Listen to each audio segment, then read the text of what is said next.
Hello, everybody. Welcome to another episode of Jaygeons and Dragclarks. I'm Johnny Carson, and let's talk to our party here. We've got some new video capabilities by going to the settings menu. Who would have guessed?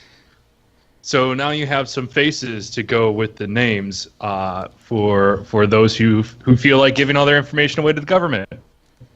Yeah. Yeah. So anybody would like to do a recap for last week's episode? We did a bunch of role playing. Yeah, and you're gonna two see. dice. You really are gonna sing your song again, aren't you? That's why you're grabbing all those papers.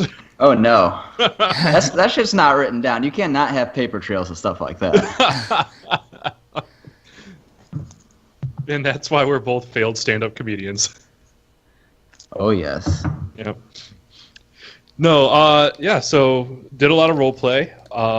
Spent some downtime in Acre, getting used to some of the new amenities the Zhentarim has stored for you. Met a few new individuals. Probably the most important of which is Vasilian Dropoff, the alderman, for lack of a better word, of one of the zones of Acre, who shared that he had been having some troubles with backdoor deals and vigilantes. In the meantime, you guys found a poorly constructed firearm that the Zhentarim have provided for you. Realized that it was made in the Tri-City of Trae'Terran, and made your way over there. You currently are in the meadery in Settler's Bend, talking to, and my notes sit there say Murray, comma, fuck it, he's Murray. That sounds pretty accurate. Yep. Yep. So his last name is, in fact, fuck it, he's Murray. Yep. And It's a good family. Yeah, and we'll take it away. You guys are back in the main hall of the meadery, talking to Murray. I don't think I really had much more to say to Murray. I was trying to figure out if he had the information for us as far as what was going on, but I think that we're going to find out more information by going to Trae'Terran. And I know a place in Low Terra where we can start at least. Oh yeah. Well, what if some of my guys here? They can sit here and help you out, point you in the right direction. What's your plan so far? My plan so far is to go to the Knot and ask around a little bit, see if we can at least talk to the Dagger Guard who are involved in this investigation already, or the ones who want this taken care of, what they know. I mean, yeah, sure, fair enough. I mean, I don't got much friends there, but I guess you were put in charge of investigation for a reason. Well, I've been investigating some things here and there, so I'm a little well versed in it. Show him the vampire head. I don't think we have that anymore. Oh. No, you guys still have it. Oh, yeah, we have it. Yeah, you just had to show it. Nobody actually took it from you. Oh. And everyone roll initiative. You're fighting Strahd set. No, I'm kidding. It's the moment Jay's been waiting for. 30 seconds into the session. You don't want to use that later or anything? That was just a blank page. Oh.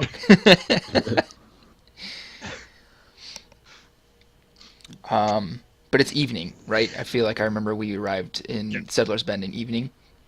Yeah, it's totally an okay time to drink a whole bunch of mead. You know, save the ales for the morning, like your breakfast liqueurs. but your meads, those are late night drinks.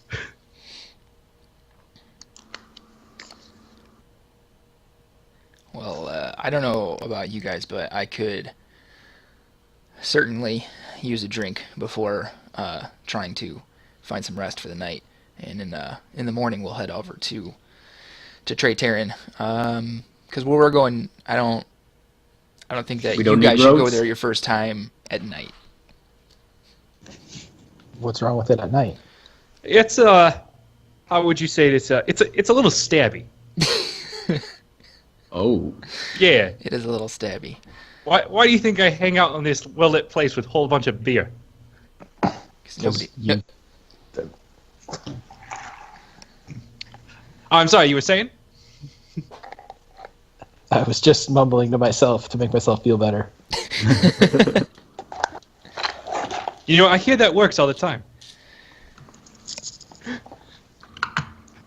All right, so what's the plan for tonight, guys? I guess we're drinking to get some levity after that whole vampire situation. All right. We haven't done enough of that already. Yeah, the 6-week booze cruise. Booze cruise. Yep. At what point do we become alcoholics? Oh, you're already there. Okay. I mean, some of you are addicted to blood. Some of you's addicted to beer. Maybe one of you gets addicted to meth this arc. Who knows? I mean, it says right here on my character sheet that I never turned down a drink. So call it what you want. Yeah, actually, in the back corner, you hear a lot of things that constitute an AA meeting. The only thing that you can truly hear is just a bunch of people saying in unison "hi" and then a person's name. I don't think it's a very functional support group. Oh, that's okay. I'm not looking for support right now. Hey, Murray, a round of drinks for my friends back there. Are you sure? They seem like they could use it. Roll persuasion. 14 adjusted to... Oh, wow. It's adjusted to 27. Yeah. I don't think you can beat that. Yeah. Hey, barkeep, over here. Hey, make sure it's the fake stuff that gets over there. Yeah. Okay. The O'Douls. Near beer. Look, you're some sort of wiseacre, ain't you? Well, I might be performing here, and I figure it tends to go a lot better if they've been drinking. This sober crowd does not do well for my chances. Yeah, I don't see many crowds being good for you. Oh. Oof. You sound like my dad. Oh, God. Are we devolving into a Batman campaign? Where is he? We are going to a stabby alley. Yep. Oh, God, if the bad guy's name is Joe Cold, you'll know exactly what's going on. All right, anybody else have things they want to do tonight? Can I...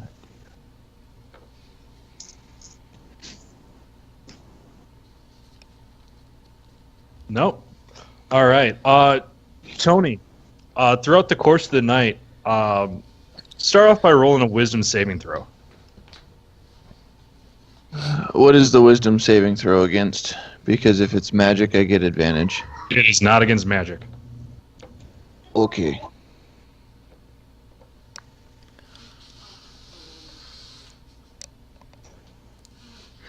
$15. You're feeling drawn to the low-quality hand cannon that you guys found through Teavis from the Zentarum. It's something that it's becoming this. Started off as this spark of an idea, and it's becoming more and more like an overwhelming curiosity, and you find yourself drawn to inspect that weapon. All right, then I will do as such. Okay, go ahead and roll investigation. With advantage, because you are well versed with firearms.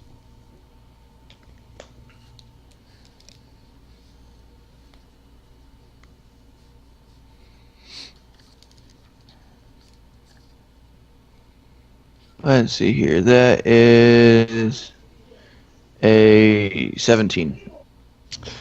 As you're looking through this, you see a couple of markings on here, some of which appear to be just random etchings. They don't really make much sense to you. But on the stock of this hand cannon, you sit there and you see a gnomish symbol. and you recognize this gnomish symbol. It's like every time that something gnomish has been brought out into the world, there's always been a stamp to let you know where it came from, and this one is from the GKD. All right, GKD gnomish marking. Mm-hmm. Yep, and you know that with almost absolute certainty, but there's a few other markings that you can't really decipher. You've seen markings similar to these. You know that Lucian has been able to transcribe them and figure out kind of what it's hinting towards.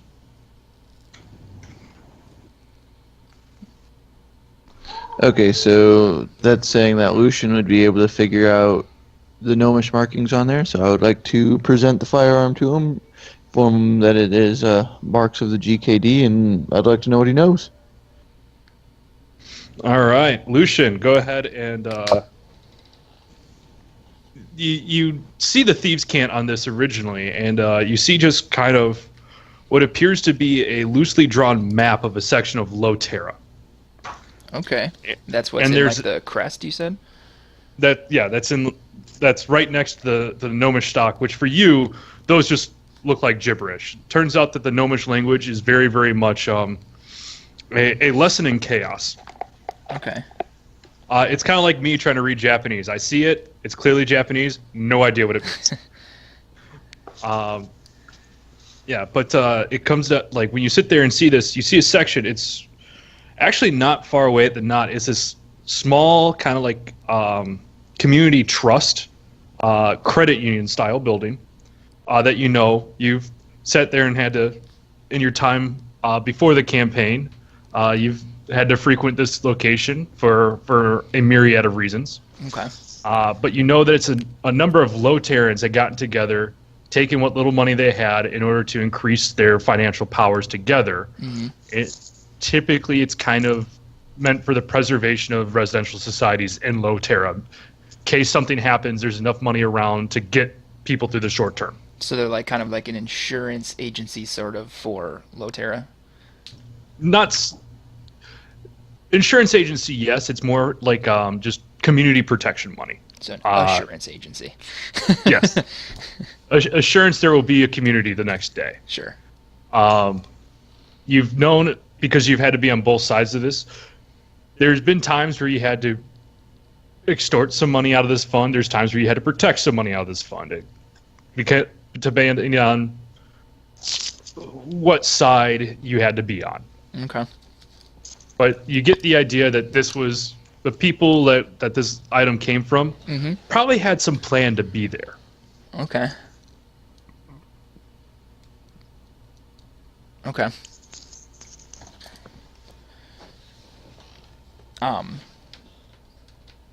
So I kind of point out, I point at all the gnomish writing on there and say, this stuff, this is just gibberish.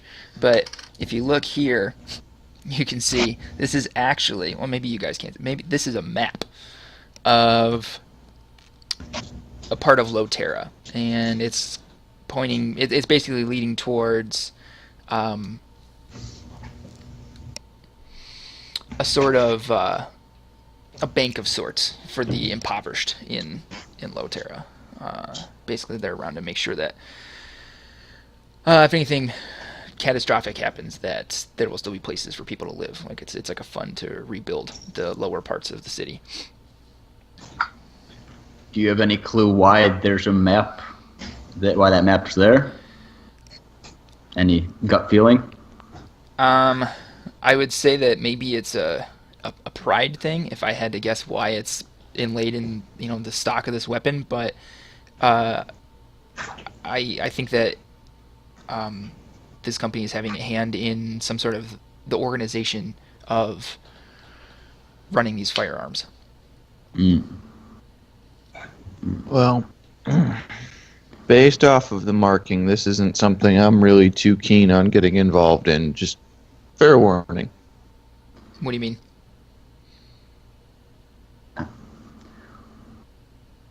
Well, is if they're helping this bank for the impoverished, is that necessarily a bad thing? I mean, no, not necessarily. I've helped the bank. I've stolen from the bank, but it's they're usually on the side of the best interests of Lotera, and not always on the side of right. Okay. But Tony, you seemed really adamant about having these firearms wiped off of the face of the earth, and now you're saying that you don't want to get mixed up in this? I'm all for getting the firearms removed. I'm not for who we have to deal with to do it. Okay. You mean who has to deal with us?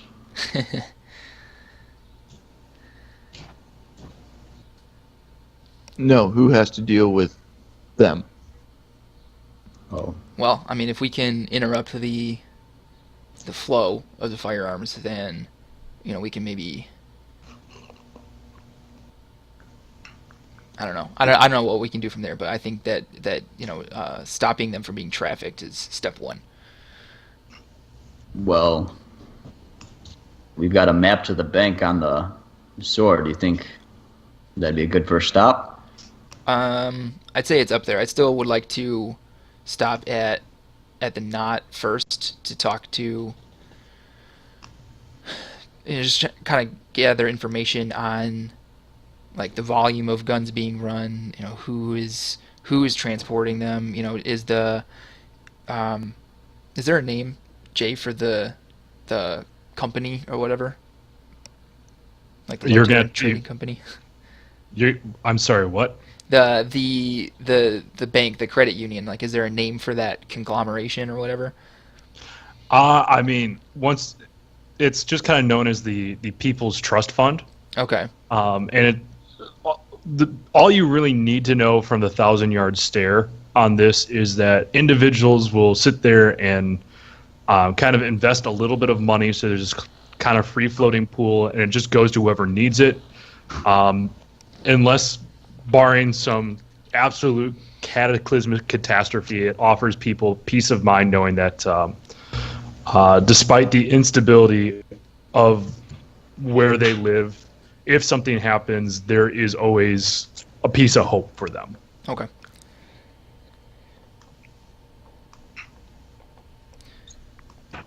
But I also think that talking to someone in the knot, we can maybe find someone who is helping out with trafficking these things and try to find Might out. be sourcing the guns. Exactly. Try to figure it out without going through bureaucracy. Hey, Jay, quick question. Yes. GKD stands for what I think it stands for, correct? You suspect that it does. Okay, not the new one, but the old one? Yep. Okay. And my page is unresponsive. Hold on a sec, guys. I'm gonna have to leave and come back. Yep. It is a specific division of what you think it is. Okay, it's more of the archival side of it than would be my guess. Maybe. All right.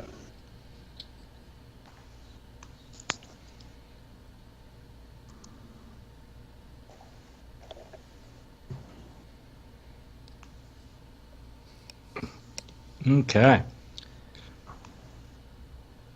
Hold up, I'm drawing a map for you guys right now. Okay.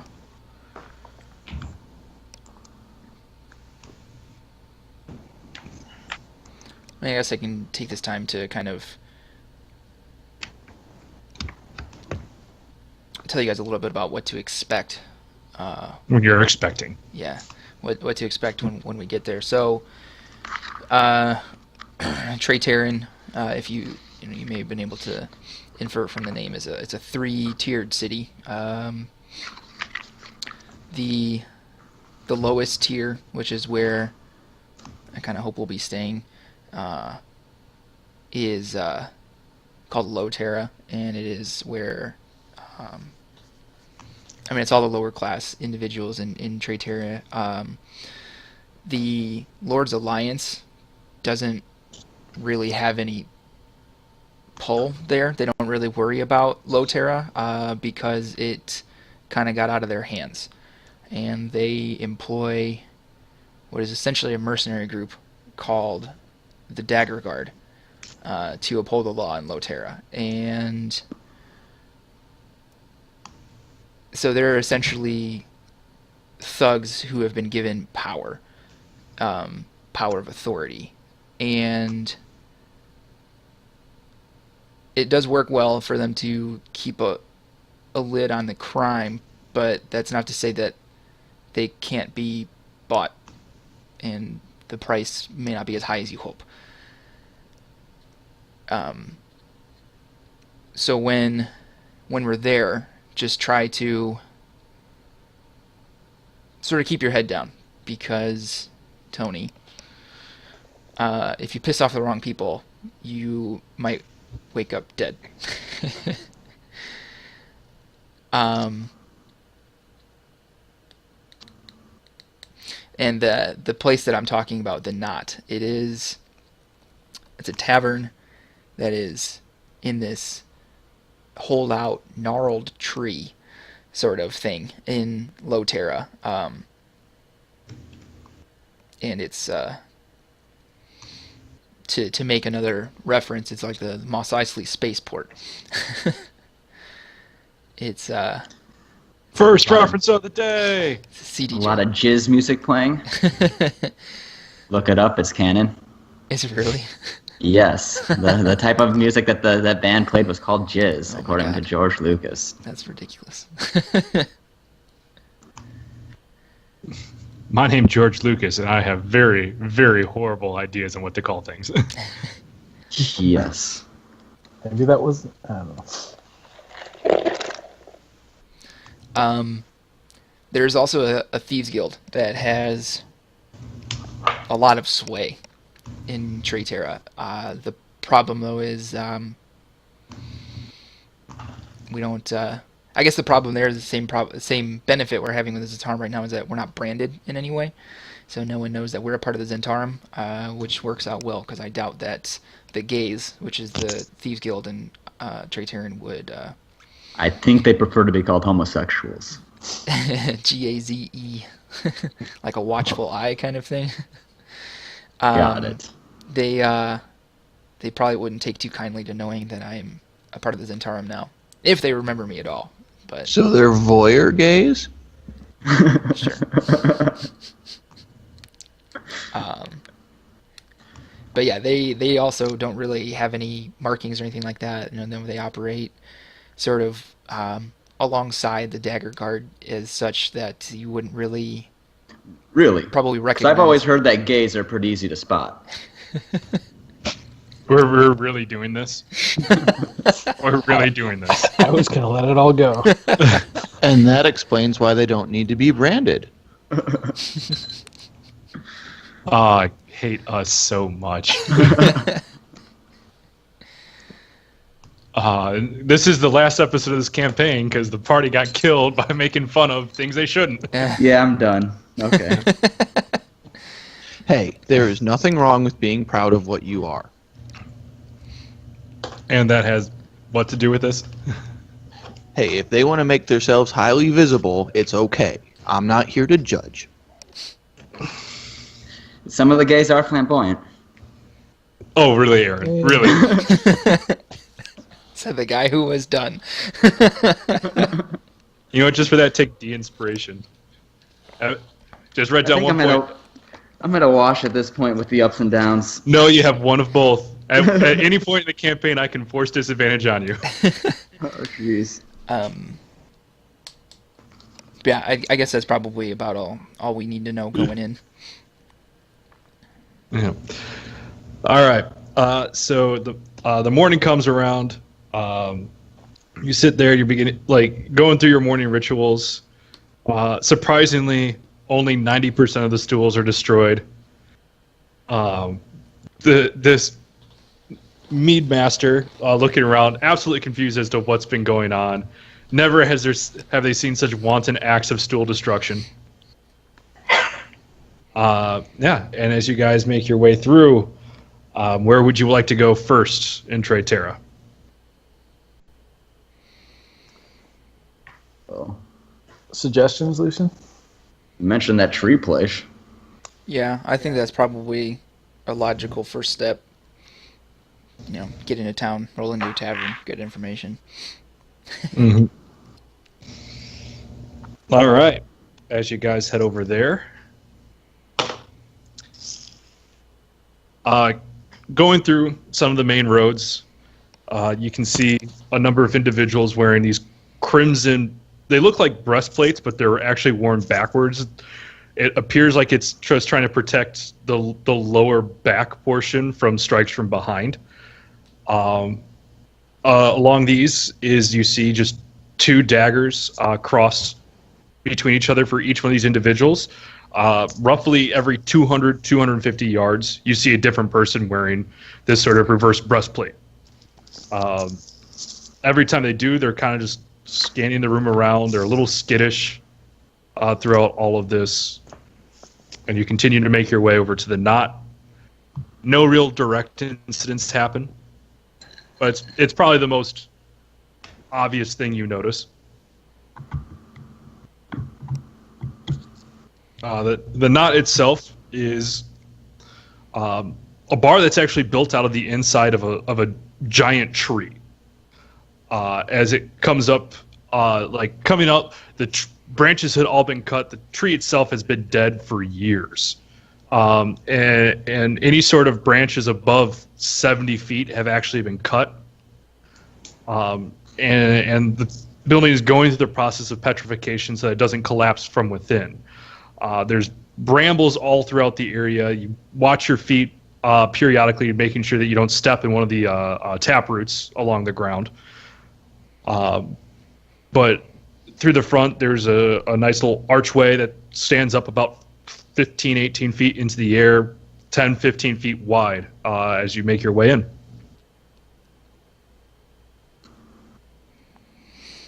So, Go ahead, Crispin. as much things have been changing all around, does this look about the same to you, Lucian, as last you remember?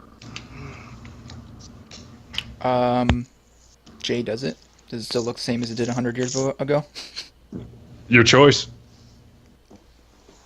Yeah, I mean, CD joints don't really change much, do they? Especially ones made from giant trees. Right, yeah. It looks 100 years more petrified. That's about it. Insert inappropriate joke. Is 80 joint with the gaze. Yep. Yeah, we're already pushing it. do we is there a lot of people from the Dagger Guard in the knot right now?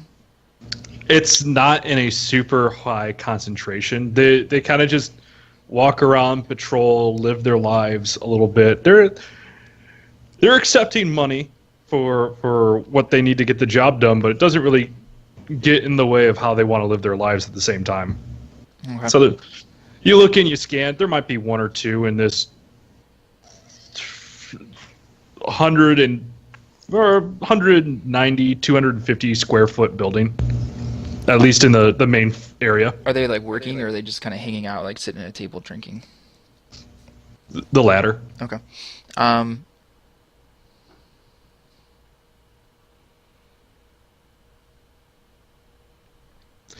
And then just for that, you guys to know, the public trust is literally kitty corner away from this. Look from the knot.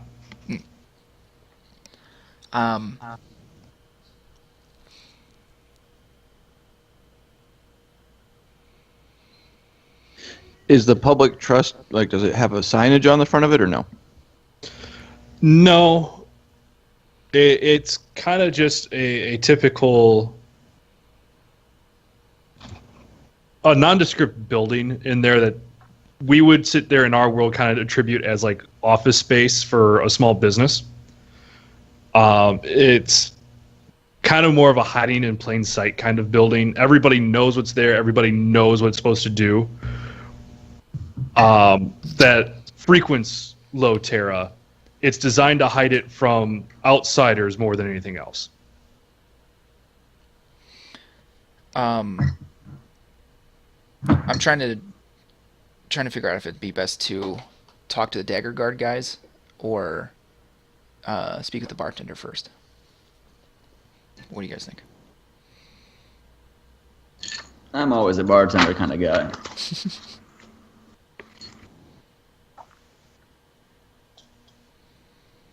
Other votes?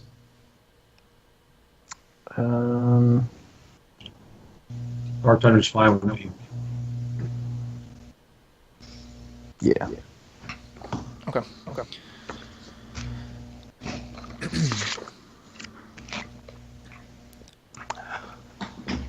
All right, so you guys approach the bartender. This one is a half-elf, kind of young male individual, cleaning glasses as you come through. Looks to be more of a bar back than a bartender. Just making sure everything's all set up. Kind of looks up to you and goes, "Hey, you guys are new here." Yeah, you could say that. We get around. You guys also speak in very, very high amounts of vagaries. One may say that. He kind of looks into you and goes, "Orc boy, I just did." And One would say you did. Look, we're in town for some work, and we were just wondering if you had. What your name was? yeah, first things first. Let's get a round of your finest elvish wine for my friends. And by finest, I mean something moderately priced that tastes decent. Yeah. What you kind of want is this Crimson Right kind of deal out here. It's about 20 Whoa, gold. let's stop you right there. Yeah. How much will it cost to rebrand that as the Crispin Rain? How much you got? Let's see.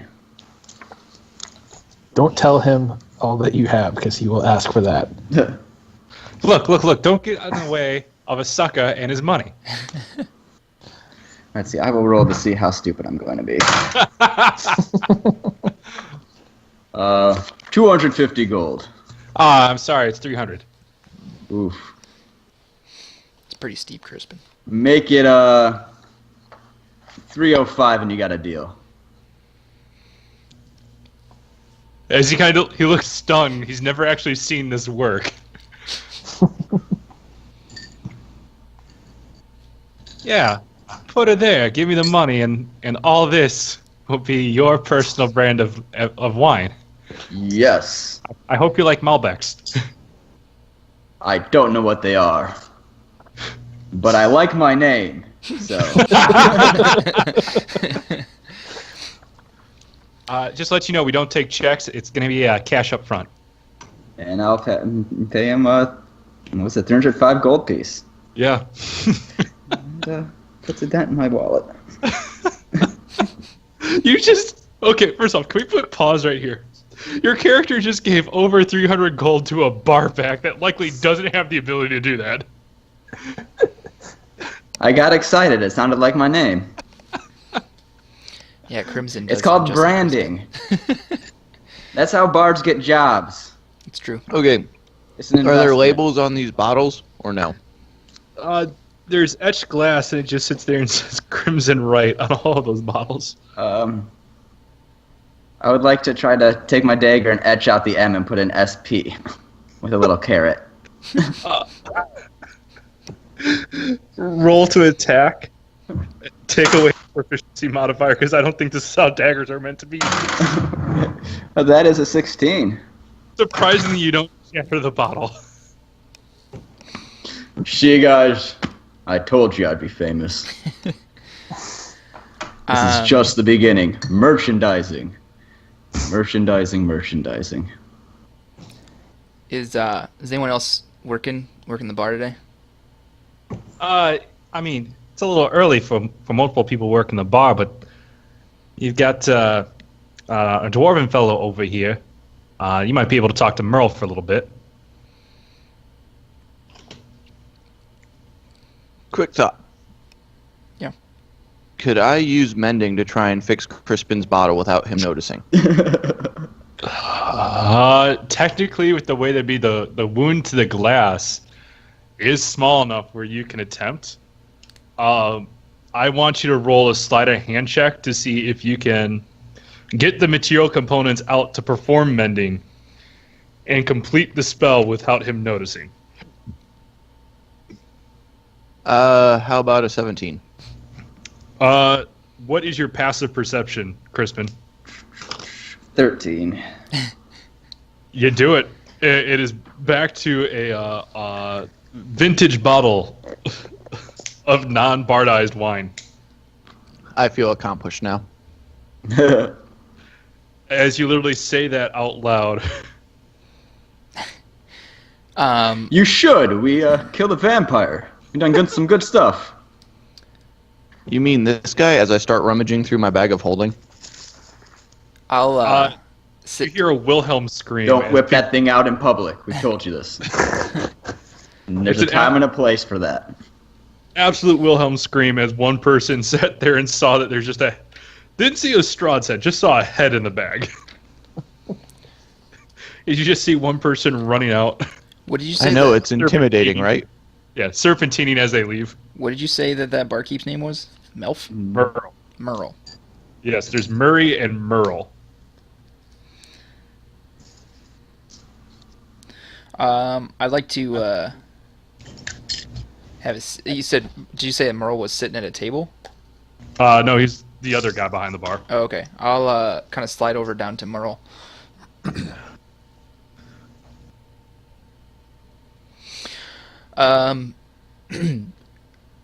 So that guy over there, he doesn't seem like he would be as privy to information as someone such as yourself.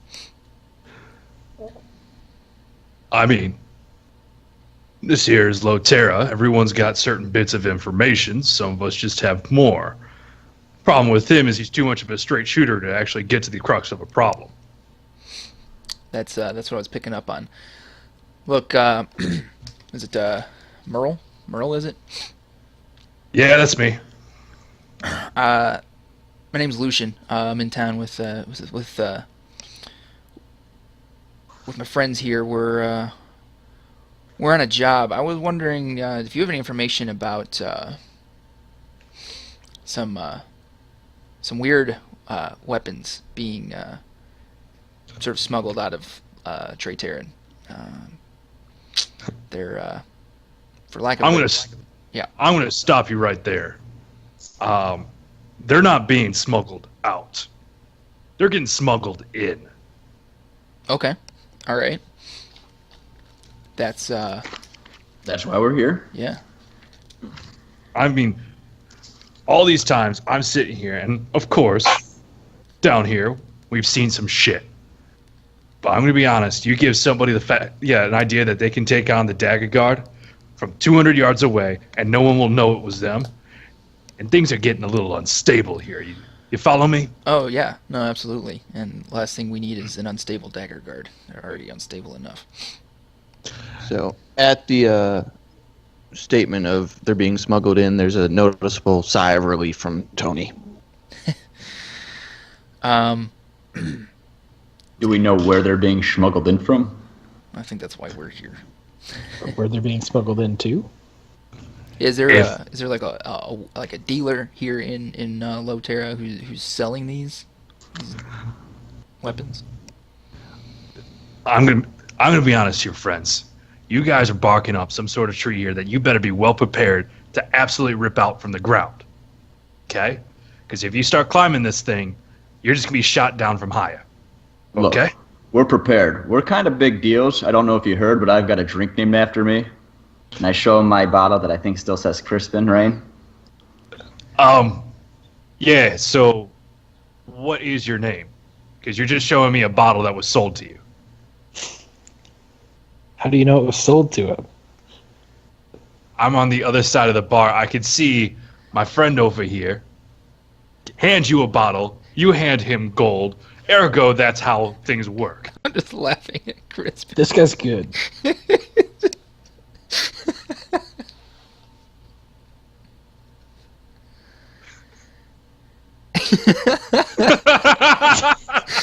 I think I made a huge mistake.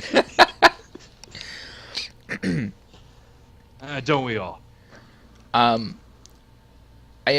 understand that the People's Trust might be involved in this in some way. Are they selling the weapons? Are they the ones that are smuggling them in? As he kind of leans in really close to you, goes, "You're telling me that the only reason why Lotera has survived all the things it had been through since the fucking genocides, he's trying to sit there and destroy Lotera? You gotta get your intel straight, kid." Look, all I know is I've seen one of these weapons, and there was an insignia on it that pointed pretty much directly to the People's Trust. Now, I don't know if they're looking to destroy Lotera, but someone stands to gain something by upsetting the Dagger Guard. Look, man, it's a tenuous piece, but a piece nonetheless when the Dagger Guard are here. We'd rather have that than nothing. Okay? Maybe the People's Trust isn't speaking for the people anymore. Look, all I'm saying here is go back to your intel and make sure you got this right. Because if you're not right, you're not going to be alive for much longer. No, that's why I'm here. What do you know? Where can you point me to next? Look, if there's a marking here that says the People's Fund is in danger, it seems to me like there might be a heist there. Okay? I don't like to admit the fact that I might know that. So you didn't hear this shit from me. But the fact of the matter here is the one thing of value in Lotera is the fact that there's hope. You want to sit there and prove that there's no hope in the city? Everybody needs to move out. It's easier for you to move stuff in. Get rid of the hope. Okay? So I don't think that's a base of operations. I think that's a target based off of what you're telling me. But what do I know? And I didn't tell you shit. Actually, I think... As he just disappears off screen. Fade to black. So, big decision. Which side of the heist do we want to be on? The left. Okay. Well, let me turn this map 180 degrees then. No, well, Mr. Murrow, did he really fade into nothingness, or is he still there? No, that's me just being an asshole. Okay. As he sits there, he fades back in. Is this guy a ghost? No, I'm a dwarf. Well, your skills are admirable. Do you happen to know a time period that this heist may or may not be taking place? No. Okay. Um, I'm surprised no one shot an insight check yet. to Crispin is trusting. Does he look like he's lying? I don't do No, insight. he doesn't look like he's lying. So he's not saying that he doesn't know. He actually doesn't know. He actually doesn't know. Like there's no roll whatsoever.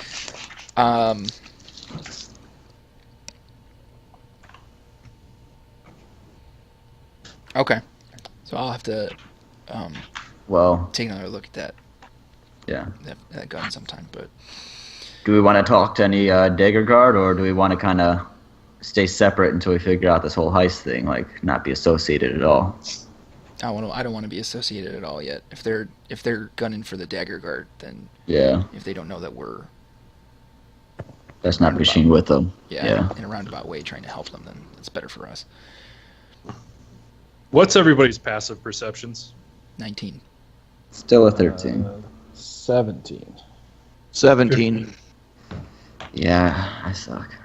Individuals who had 17 or higher, out of the corner of your eye, you see some movement of the Dagger Guard individuals as they are walking out of the knot and are moving towards the People's Trust.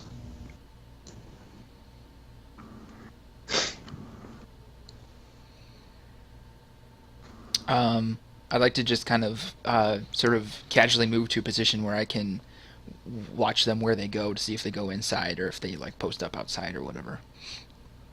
Yeah, so as you lean against one of the walls where you can sit there, get a good look of the bar, but at the same time a good look onto the street, you actually see that these individuals are dropping the back breastplate on here and coming through. As they turn out, you see like shiny metal pieces that look similar to the hand cannons that the Zentarum have given you coming through, and you hear as I move my microphone away. Excuse me, ladies and gentlemen. We're just getting a moment of your time. Anybody leaves, and I promise I'm going to use my new toy on you all. This here is a fucking robbery. I'm sorry, did you say rubbery?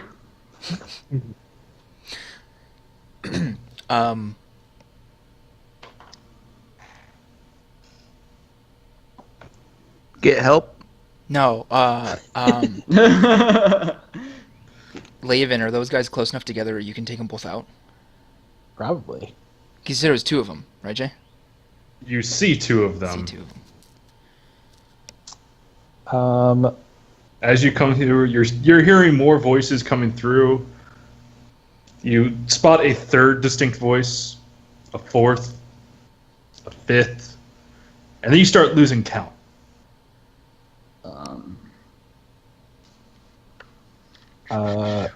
We should start doing something. I want to pull my hood up and try to hide. Yeah, as you do that, like, how are you trying to hide?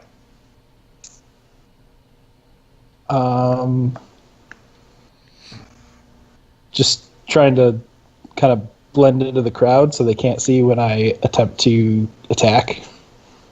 Okay, how close to the dagger or to these robbers do you want to be? I want to be kind of at the back of the room, so there's plenty of stuff in between us. Well, They are not in the room. They're out in the center square.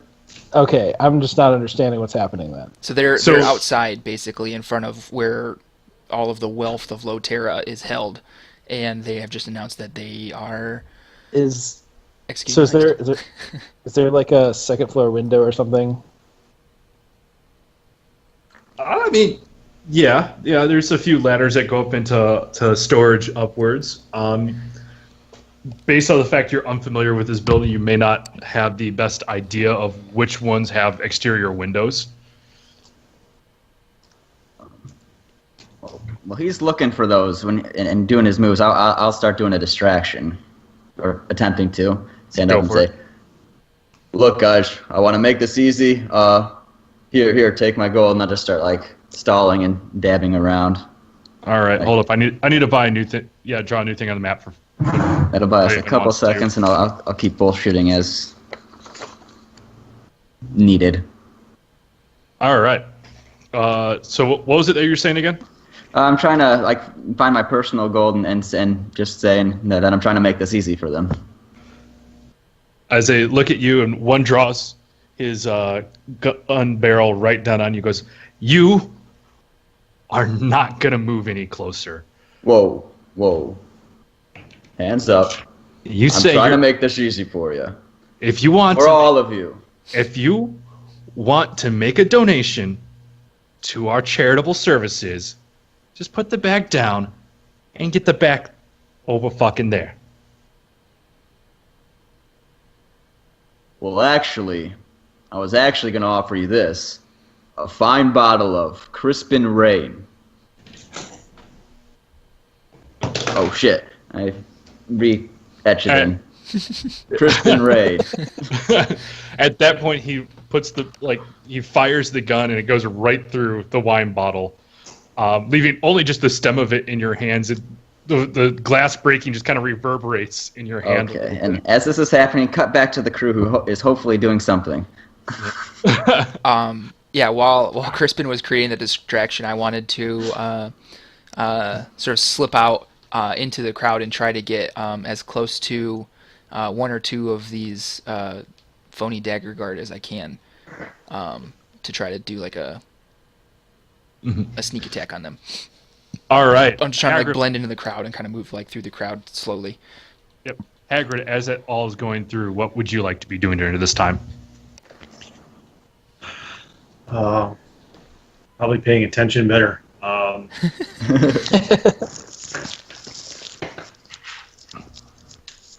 I guess I'll move towards the commotion going on outside. Okay. So just to let you know, Crispin is kind of like dead center in this. How far away from him do you want to be? I don't know, maybe within 10 feet. All right. And then Tony, you and Aeus, what are you doing? How far away are these guys? From Crispin, it's about 15 feet. From Hagrid, 25 feet. And from the knot itself, it's about 50, 60 feet. Alright, I just want to move over to the side where I can have a clear line of sight on them. All right. And then we've got Aeus there. And based off of that, I'm going to have everybody roll initiative because they have engaged Crispin in combat at least. And I pick a great time to start rolling low. Apparently took a while to find a window.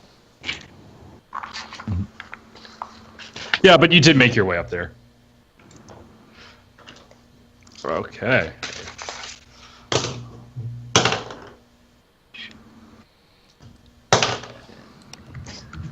All right, 25 to 20. 15 to 20. 19.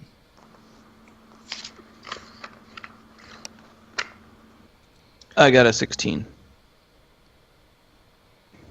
Okay. 10 to 15.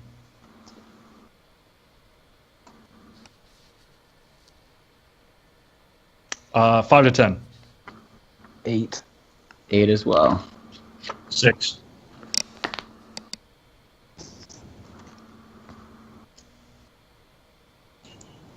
And then we have little Haggy bringing the rear up. All right. That brings us with Lucian, first act. Okay. First and foremost, I would like to cast Armor of Agathis on myself, as with my bonus action. Okay. As that comes in, you grabbed a couple, like, just a cup full of indeterminate liquid as you're coming through, and once you realize that the battle is imminent, you just kind of throw it upon yourself, and these ale spikes come through. And then, let's see. Oop, that's not what I wanted to click. I would like to run at this dagger guard guy here, and I'll take a swing at him with BAO. Okay. Roll to hit. And then, hang on just a sec. I think, if I can find it. So I have advantage on the attack against him because he hasn't taken a turn in combat yet. I just wanted to double check that. Okay. Hold up. I want to double check that too, because I remember I thought it was if they haven't taken a turn in contact, if you hit, it's automatically a critical. No, so it's my assassinate. It says you have advantage on attack rolls against any creature that hasn't taken a turn in combat yet, and any hit you score against a creature that is surprised is a critical hit. Okay. All right. Yeah, rolls advantage. That's a 22 to hit. Surprisingly hits. All right.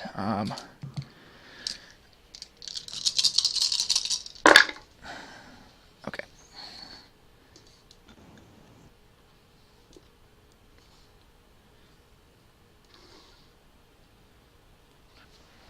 Um, 28 damage.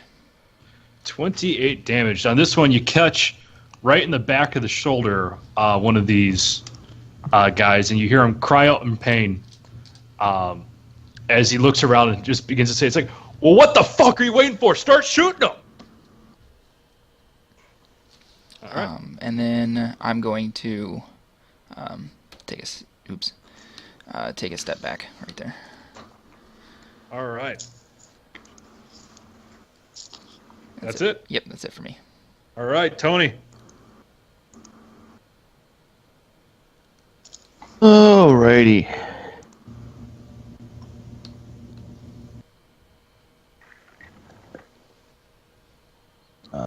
Yeah. Okay. What do I feel like doing?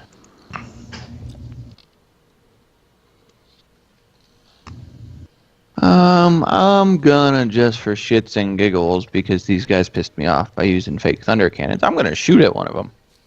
Okay. That one. Okay, roll to hit.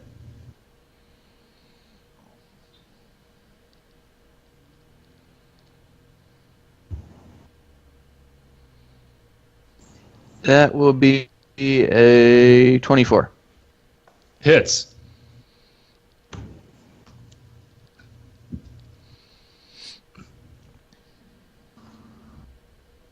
$11 damage. Okay. And then just gonna reload as the bonus action. Sounds good. That brings us up to our fancy little robbers here. We're going to start on the south and work our way north. This guy right here is going to turn to you, Lucian. Takes a gun out and is going to take a shot at you. Okay. That is a 23 to hit. That will hit. And I need you, instead of taking damage, make a Constitution saving throw. Oh, okay. 22. Okay. So instead, you just take normal damage. Okay. And I have to remember what this is. This is going to be 1d10. That is going to be 9 piercing damage. Okay. And is going to take a second shot at you. And that is going to be a 28 to hit. That also hits. And that's just going to be 5 piercing damage. Okay. This one right here is going to also take 2 shots at you. That one is going to be a 21 to hit. Yeah, that hits. Okay, that's going to be 2 piercing damage. That one just kind of grazes off you a little bit.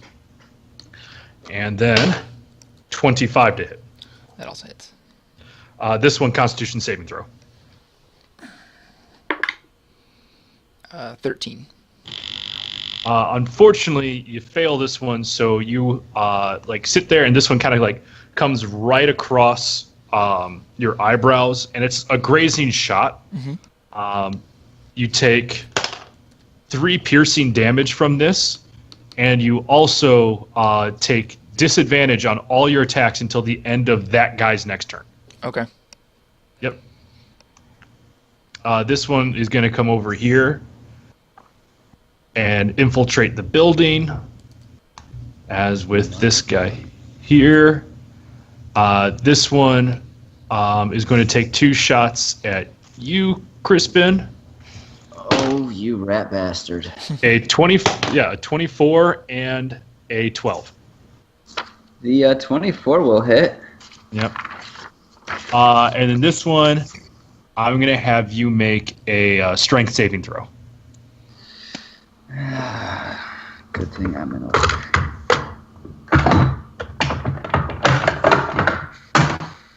That was a 15 plus 2, 17.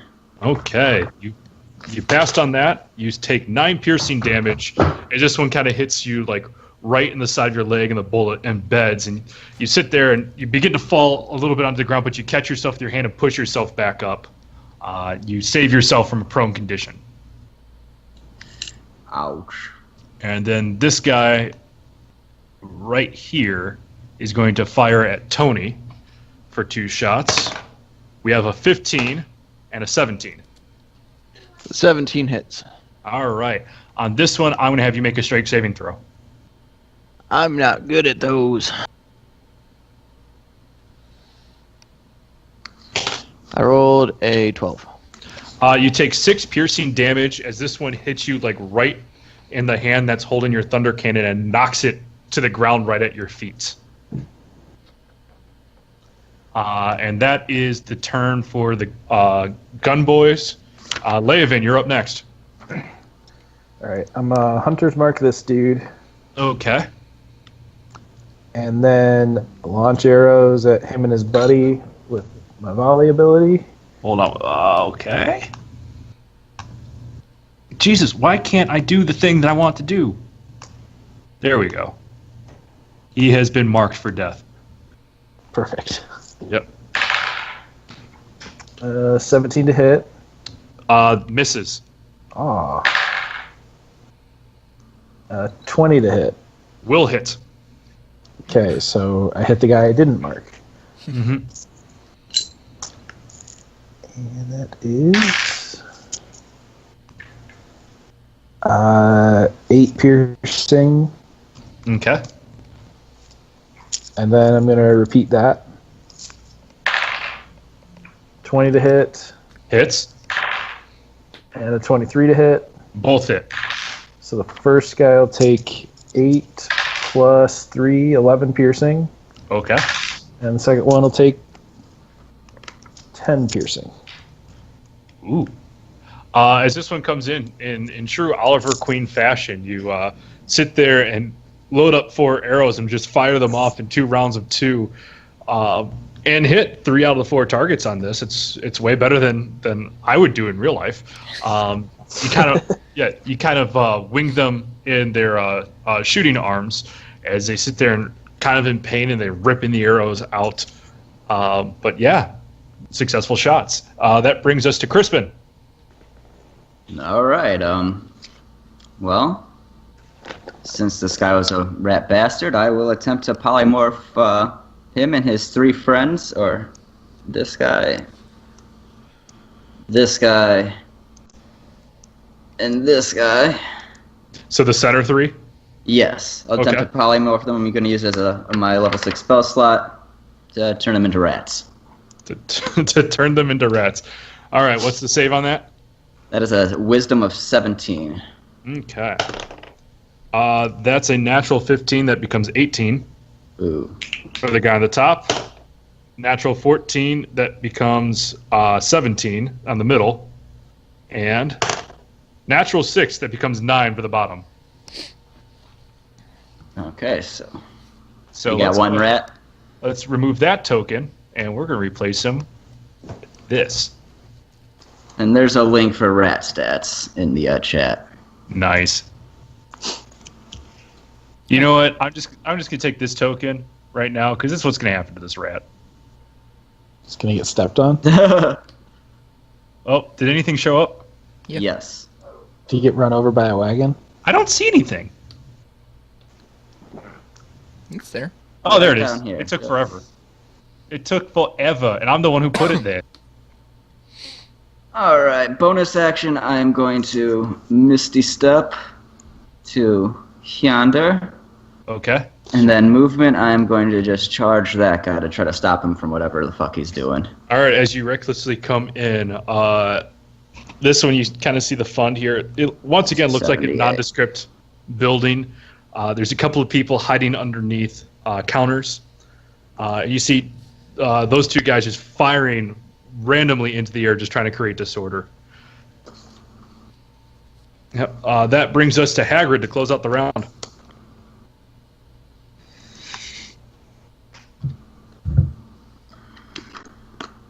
All right, I am going to move towards this guy Okay.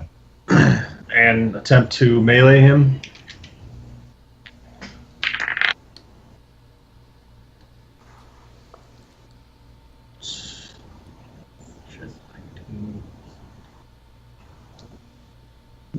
That's 19 to hit. That's exactly what you needed to hit.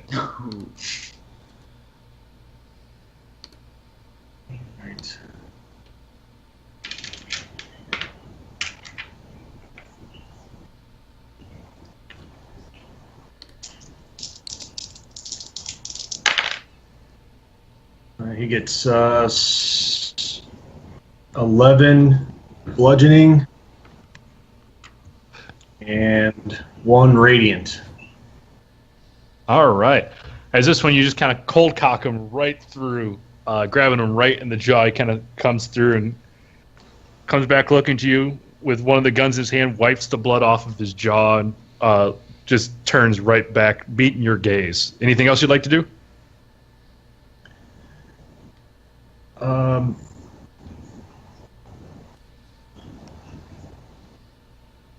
Yeah, let's. I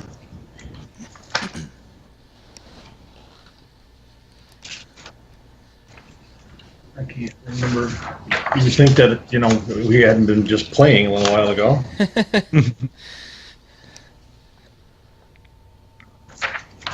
And this is why D&D flashcards was one of the best things I've ever bought.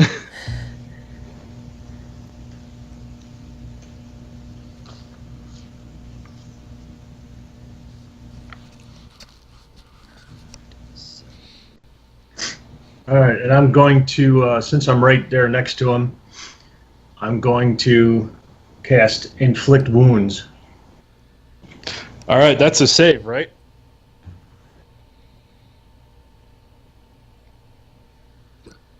I don't remember. Oh, and it's a melee spell attack. Melee spell attack. All right, go ahead and roll the hit then. By the way, before you announce number, what spell level are you doing Inflict Wounds at? Just first. First? Okay. Yeah. Does a 17 hit? 17, unfortunately, does not hit. Okay. I'm done. Yep. All right, that brings us to the top of the round. Lucian, do your Lucian things. All right. I guess from here, I will try to hit this guy with Eldritch Blast. Okay. Is that also with disadvantage, or is it just melee attacks? I have to look at the PDF right here that I took this from. It just sits there and says on attacks. So the key word on that is attack roll. Okay. So it'll be with disadvantage? I would have imagined yes. Okay. Let me double check. I don't remember what my okay, so plus 8 to hit. Okay.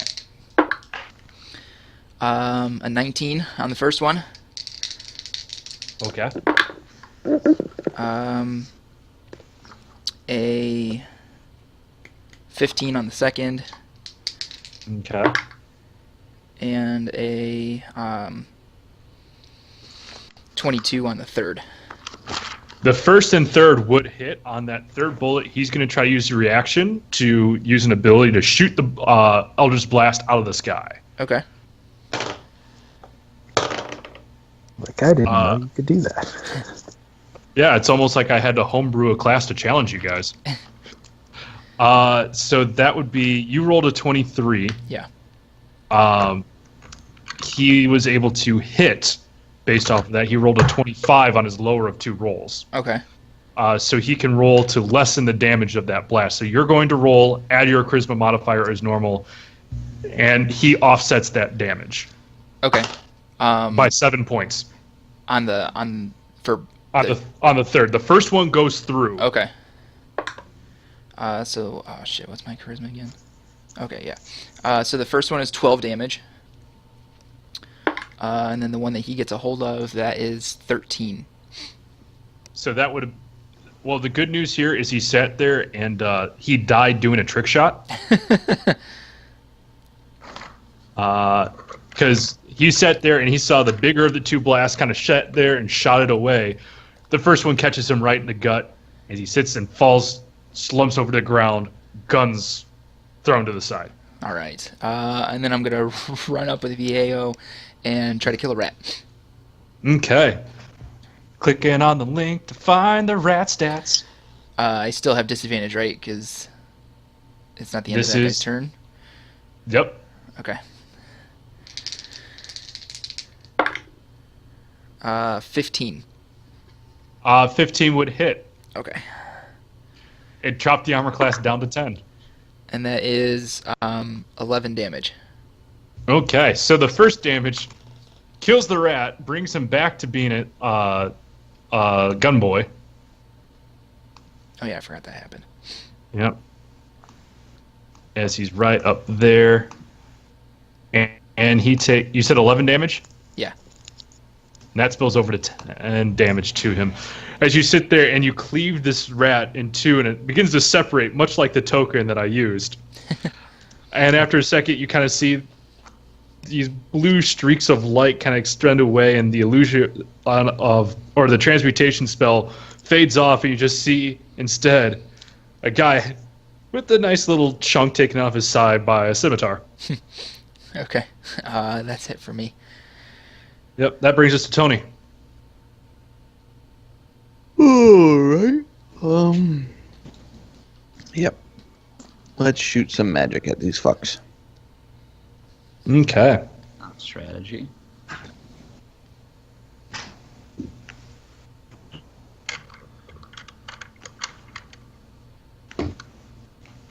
Let's fire off.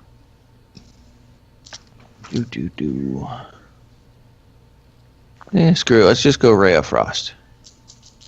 What's the range on Ray of Frost?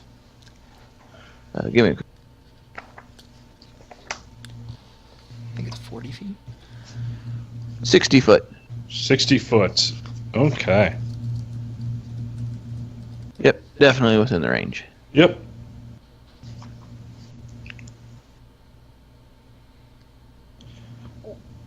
Sweet deal. So range spell attack against the target. How does a natural 20 suit you? That sounds like double damage.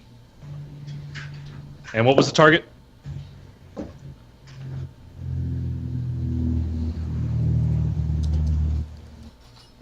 My bad, I'm on the wrong thing. All right, this guy's the target. And yeah, whatever your dice roll is, double it. And that is D8 equal to wizard level? Is that how we're doing it? No, it says. What's your character level? It's 12. 3d8. Okay.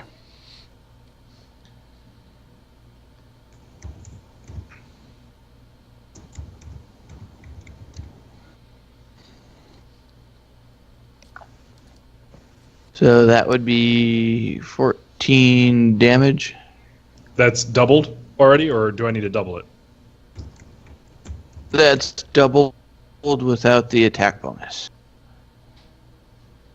So. Okay, you're just saying words now. What was the natural roll that you had? 7.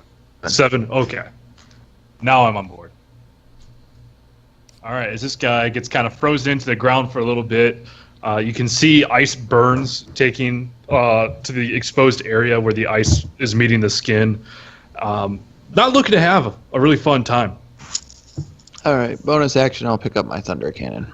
All right. That brings us to Gun Boys. Starting in the south again. This one's going to fire at you, Tony, but take disadvantage because Lucian is in melee attack range. Nice. And on the first one, his gun jams because he rolled a natural 1. And he's going to instead take his bonus action and try to clear the jam. And that's another natural 1. This gun blows up in his hand. And he takes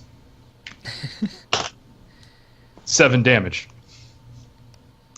Now you know how it feels. And that gun is now rendered inoperable. He's down to 1 firearm. Going up to the one by Hagrid, rolling with disadvantage because it's point blank range. Lower of that came a 24 to hit. Jesus. It hits. At disadvantage. Yep. Yikes. And on this one, you're going to take normal damage on a push shot. It's 1 piercing damage, but you're pushed back 10 feet. There we go. And then on a second shot, on your Hagrid, that's a 25 to hit. Yep. And that will be 5 piercing damage. As we're coming up with this one right here, since he saw you, Leovan, he's going to take a shot at you. On this one, based off of the cover that you have, I'm going to give you a +2 bonus to your AC. Nice. Ooh, we Okay. gave you half cover. Yep. And based off the distance that I have to roll at disadvantage, that is a 26 to hit. 19 with the bonus, so hit. All right. On this one, make a Constitution saving throw. Oh. Uh-oh, I'm going to get poisoned or something. 8. You take 4 points of piercing damage, and this is another one that like grazed right off of your hood, and your vision begins to blur a little bit. You take disadvantage on all attacks until the end of his next turn. Well, that sucks. And he's going to fire at you again. That's a 12 to hit, which will not. Yes. This individual is going to come up marching towards you as well, seeing your superior firepower. In terms of I have the high ground. Yep. So that's 50 feet in a straight line, and you're about 30 feet above him. So using Pythagorean's theorem, that's more than 8.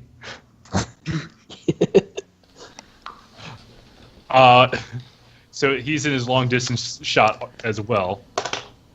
And that's a natural 1. He has to clear the jam. And he fails to. That gun explodes in his hand as well. Oh, we win a lot of fights by luck. That's what they get for not using a Pobar original. And he takes 1 point of blast damage. Cheap knockoffs, man. Yeah. Yep. As this one, you can see blood coming from his hand from where the black powder kind of exploded and backfired a little bit. He drops the gun, waving his hand around. Finally, we're going to have the 2 guys going after Crispin. I'm going to start off with the one that will have disadvantage because it's a melee attack with you. Natural 1 again. Yeah. And clearing the jam. This one does clear. However, he's wasted his attacks and his bonus action.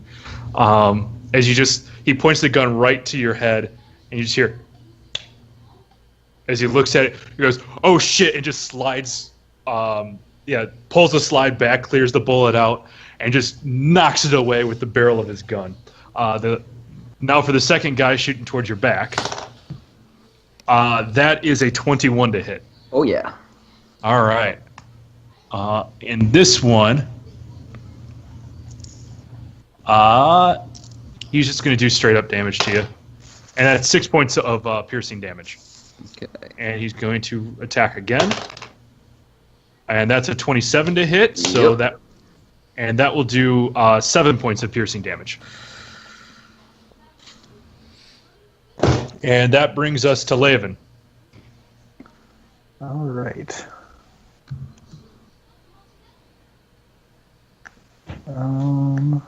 Let's see. Guns, they're like bows, but they blow up in your hand sometimes. Which makes them far inferior. Yep. Why do you think Oliver Queen never used guns? Because The Asian guy never taught him how to shoot one? what he said. His name is Maseo, and Laven's bow can blow up in his hands now, though. it's true. It's true. Is there a misfire roll on those arrows? I didn't build one. Oh. Well, now that you got those explosive tips. Yeah, they're fused explosives, so he's got time. Right. I mean, they're Unless better. you just, it's unless a you just Pobar let- original. I've got so the it's better contact than the ones too, guns. though. yeah, the contact one is going to be a little bit more dangerous. You Naturally. misfire, the arrow falls out from your hand. You just see the contact going straight towards the ground, and that's the end of the campaign. Did anyone see that? What? I flipped this wooden coin and it hit the bill of my hat and landed in my hand. No, pay attention to the game, not you, stupid. All right. I'm just going to fire at the guy I have marked. All right. It's disadvantage. So 14 to hit. 14 will not hit. And I'm going to try it again. Natural 1. As this one, you pull back on this, and based off of your blurry vision, you sit there, and the arrow's pointing completely the wrong way. The bow just kings, and the arrow just spins around and falls to the ground at your feet harmlessly. Yep. All right. All right. That brings us to Crispin. All right. Since that fucker decided to shoot me, I will turn to him and say, shot to my back. So that's your game. Well, I'll make sure you feel bad pain. And, I will cast heat metal at what level? At the 4th level on his gun. Heat metal on his gun. I want to read specific verbiage to see how we resolve this. It's a metal gun, so I mean it's gonna go through. I just want to make sure. If a creature is holding or wearing the object, it takes the damage from it. It has to make a Constitution saving throw or drop the object. If it passes the save, it gets to hold on to the object, but has disadvantage on an attack roll until the next round. Hold on. It does not say attack anywhere in that, correct? It is what? Any creature in physical contact of the object takes 2d8 fire damage plus 1d8 per spell level, so it'd be 4d8 in this case. What I was particularly worried about is the word attack anywhere in that spell, because that means that this guy can take a reaction because you're in melee range with him. It does not. It goes through, so I have to make a what saving throw? Constitution? To see if you hold on to it, yes. It's auto hit, but... It's a straight 12. Okay, so then he drops the weapon and takes... drops one of his guns. Plus, that's 10, 16. 16 damage. Dang. As this one comes through, you can see one of the guns that he has in his hand is beginning to become super, super heated, and with its poor manufacturing, it begins to melt onto his hand a little bit as he throws it off. You could just, the smell in this room just becomes absolutely rancid as you see exposed sinew underneath the layers of skin you just burned off by, and that's why you always buy American. More like a Molt 45. Okay, more the inspiration.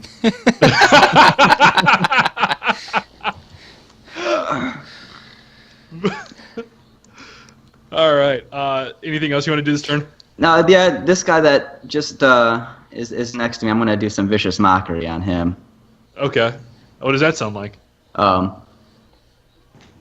Yeah, even though I polymorphed your friend, you're still the biggest rat I've seen in this town building. Just something along those lines. In this particular map area, you happen to be the worst. Yeah. Well, Murray was kind of ratty. And what's the save on that? I have no clue. Well, he rolled an 8, so I'm assuming he fails. Unless it's a wisdom of 17. Yeah. Yep. Unless it's a dex, that's not going to pass anything. No, and that's a 3d4 damage, so not a lot. That's 3, 4, 4, and not too bad. That's 11 more damage. 11 damage on that guy. I'm really beginning to wonder why I made a rule about psychic damage for these guys. Because as you sit there, he goes you just hear him go, I'm the worst, and he takes the hand cannon and sits there and puts it right up to his head. He hasn't fired yet, but it looks like he is teetering on the edge. Well, now I'm conflicted. Well, you just did psychic damage to what's clearly an unstable guy. He's robbing a fucking bank.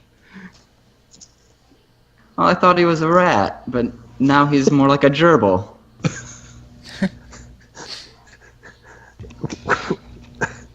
Aren't you so glad we have cameras so you can see me facepalm now? Well, I could feel it before. And I think that's my turn. Yeah, thank God. Hagrid. All right, this guy right here, he's still up and active? He's still kicking. Okay. I'm going to attempt to melee him. Take advantage because he's prone.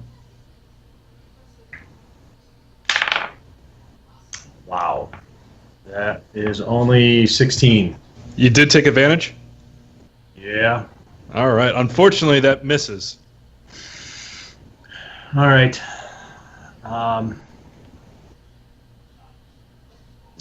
Then I want to turn back to the guy who originally shot me in the last turn.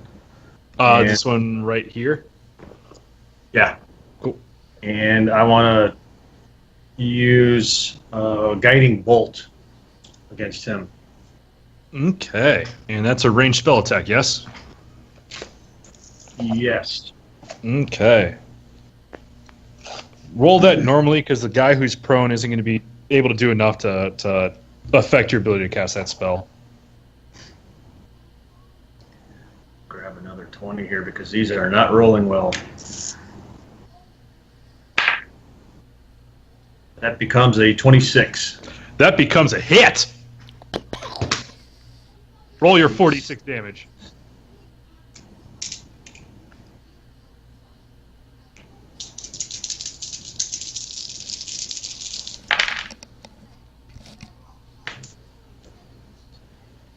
That becomes 20. Plus 2-0.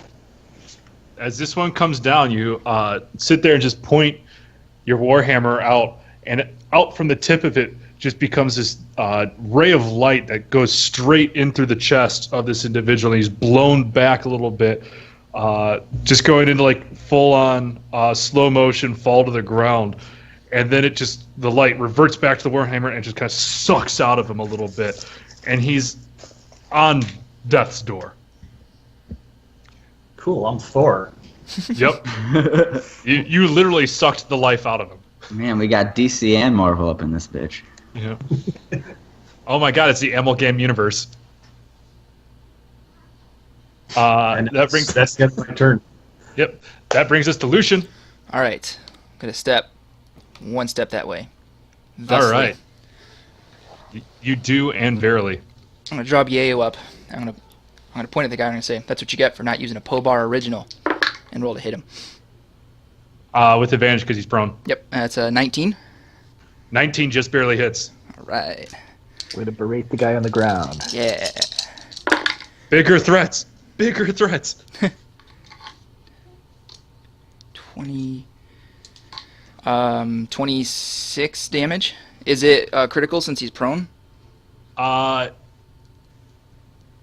matter what, because Hagrid's next to him, it's a sneak attack. Right.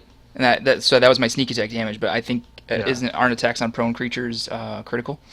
I can look it up, but you basically decapitated the guy, Nice. so I don't think it matters. No, I don't he had 9 HP left. Okay. And then I would like to. That guy is going full Ed truck right now. I would like to use my bonus action then to shoot that guy with Eldritch Blast. All right, go for it. All right. So the first one is a natural one. It's going to miss. The second one is a natural 20. And the third one is another 22. All right, the natural 20 goes through completely unabated. The ability cannot sit there and take that out. So he is going to try to shoot your third one. Okay. And at disadvantage, that becomes a 25. So he gets to cancel out damage. So roll the normal one first before we roll the critical hit. Let's resolve that first. Okay. And he takes away 9 of the damage. Okay, so then he takes 1 damage from it because I rolled 10. Awesome. So as that one comes through, he's able to just sit there and shoot it right before it gets too close to him, and it gets him right across the cheek, and right across the face, kind of like what Squall and Cypher had in the beginning of Final Fantasy VIII. Those kind of wounds. And then he looks down and he doesn't see it, and there's a bigger Eldritch Blast that just hits him square in the chest. Roll damage. Okay, so that is 16, so 20 damage. Yeah, so that one comes through and literally blows him into the back of this building over here. And he shoot, he loot, but he did. As he's just pinned in the side of the building with his arms out like a witch from Halloween decorations that's like right onto the trunk of the tree like that.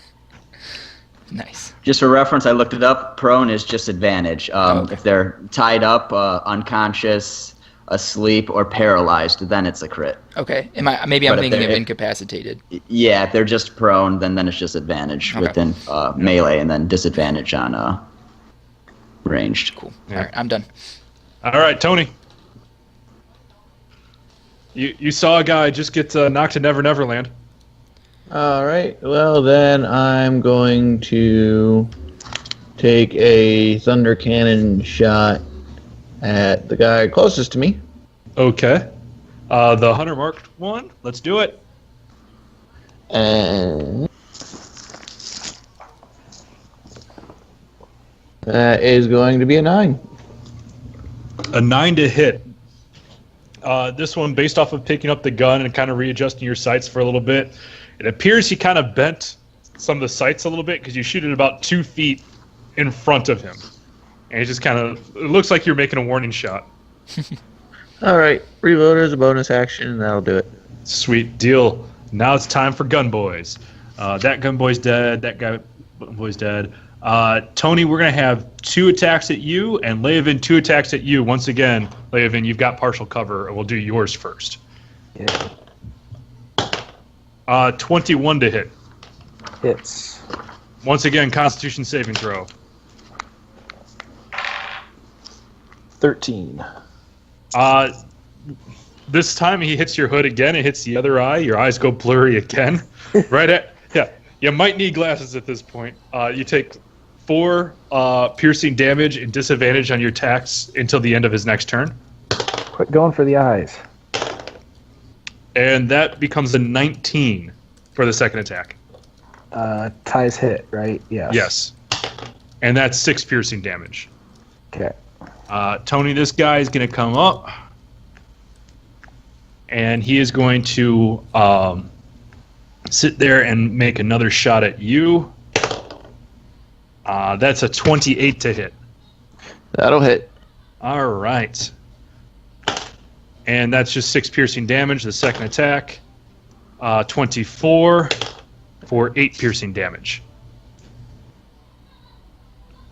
Now we move on to inside the building. We've got Melty Hand over here with just 1 gun remaining.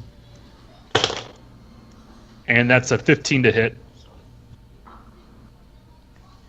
To you, Crispin. Oh, yep, and that's a hit. Okay. And that's going to be 8 piercing damage and make a strength saving throw. Oh, I'm still doing math. 50, there we go. Oh my gosh, that's tough. Strength saving is, I got +3, 13. On this one, you now get brought down to your knees and you're in the prone condition. And as soon as that happens, the guy who had the gun up to his own jaw sits there and realizes what's been going on. This breaks out of the insult that he comes in and just is going to pistol whip you right across the face. And that one is a straight 14 to hit. And that's still gonna hit. All right, and that one will do 4 bludgeoning damage. Okay. And that is the end of their turn. Leovan is up. All right. I am going to cast Conjure Barrage. Okay. Um, I remember this spell. do you? Yeah, I had this with my bard.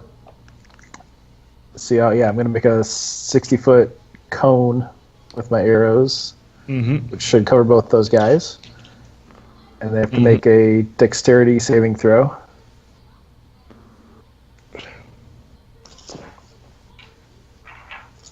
Okay. That is a 14 for the first guy and a 23 for the second guy. So Hunter's Mark failed, non-Hunter's Mark succeeded, I'm guessing? It's a 14 DC. Yeah. Yeah. So wait, hold up. It's your spell DC. What's your spell DC? That's my spell DC. Okay, then they both meet it. So it's half damage. Okay. They're gunslingers, man. They're dex builds. So 17 total is what I rolled. So that gets brought down to 8. Okay.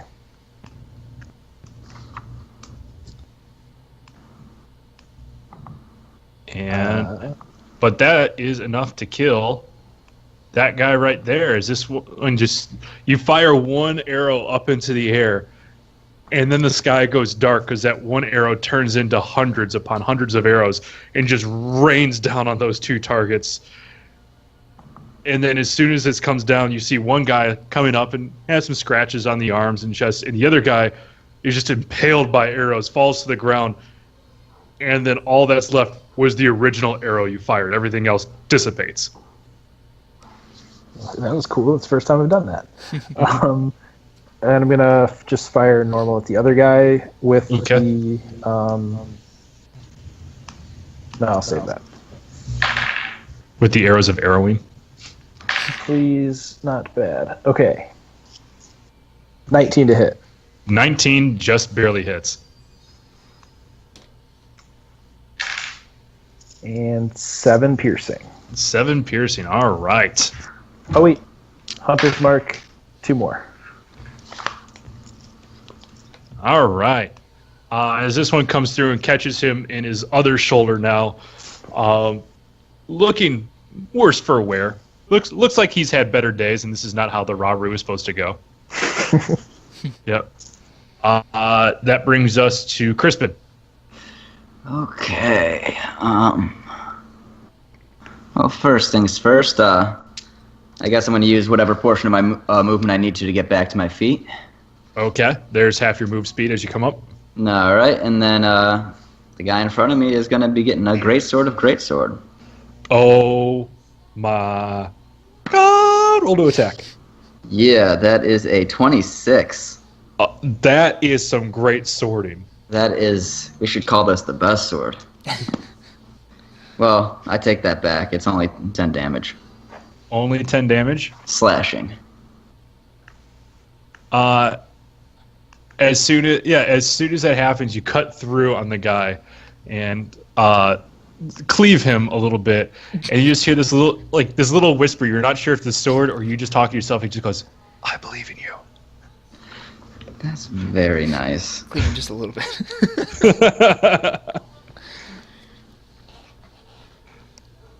Look, man, it creates physical wounds, but the sword also heals emotional wounds.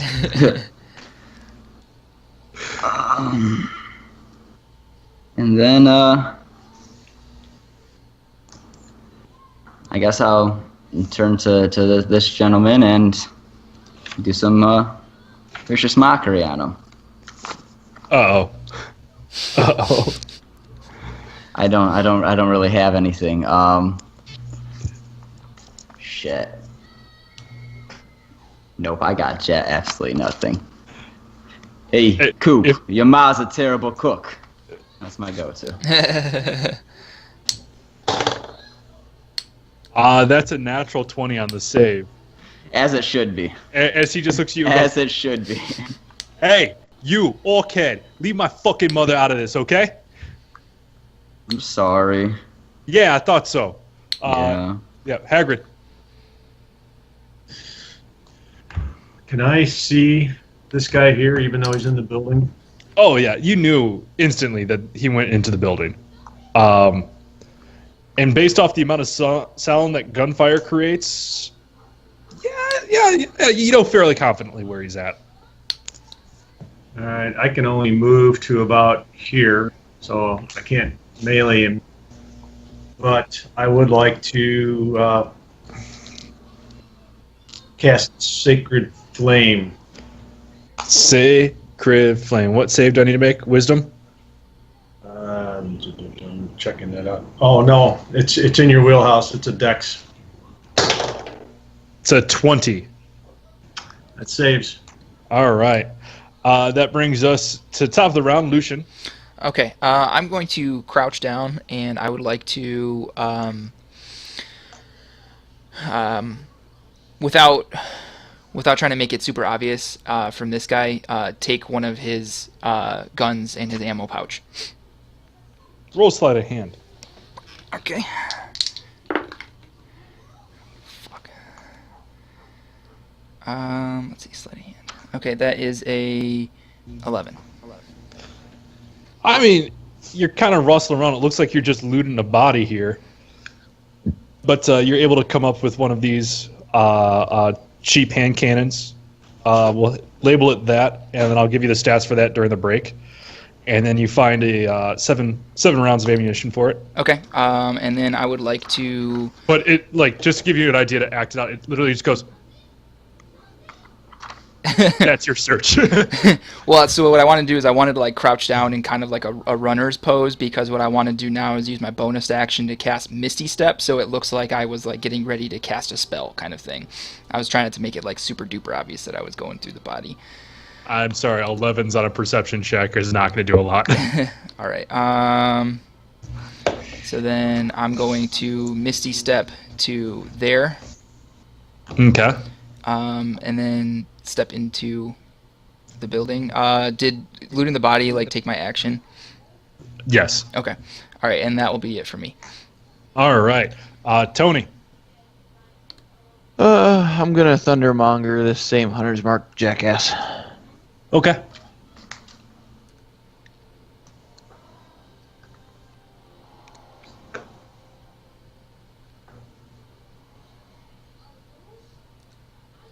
That is going to be 15.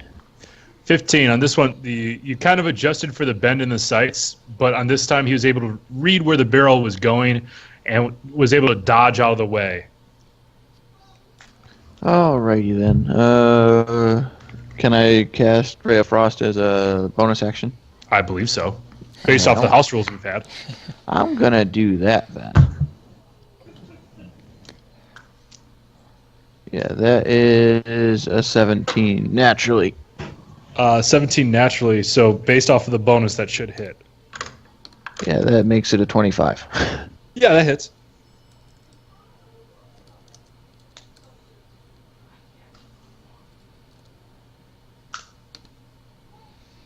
Oh, pencil shavings everywhere. Ay, Dios mío. Come on. That comes to a total of 21. 21. Describe to me this individual's absolute obliteration. Well, after the frustration of my thunder cannon, I sling it over my shoulder and begin to conjure what appears to be ice particles in my hands and channel them into a spear-type shape that goes straight for this dude's face and proceeds to freeze him from head to toe. And then, because of the stress of it all, he just kind of shatters into a million pieces. Story of my life. All right, there we go. Anything else you want to do this turn, Tony? Nope.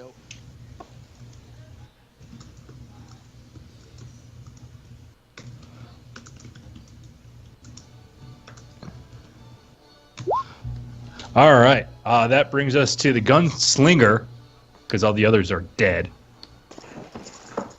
And on this one, he's going to make a morale check. At this point, he sits there with one arm showing exposed muscle and tendon and bones. The other arm still holding the gun. He sits there, just lays it down on the ground. Hands back up. He goes, all right. You guys have beaten me. No need to continue this on now. Just let me walk away. Do you remember when I was in the situation and you shot me? I didn't shoot you. It was Trevor. Trevor's the dead one. He's the one that shot you. Okay, as long as he's dead. Guys, I defer. Really? I defer to your judgment. I'm still down for killing him. Or keeping him alive. I mean, I get it. We shot at you. We tried to kill you, and it didn't go so well. It's dog eat dog out here. I get it. Well, I guess my one question is, it seemed like you're kind of after the bank. Yeah. Why did you come into the bar and stick us up first? He didn't come into They the didn't. bar.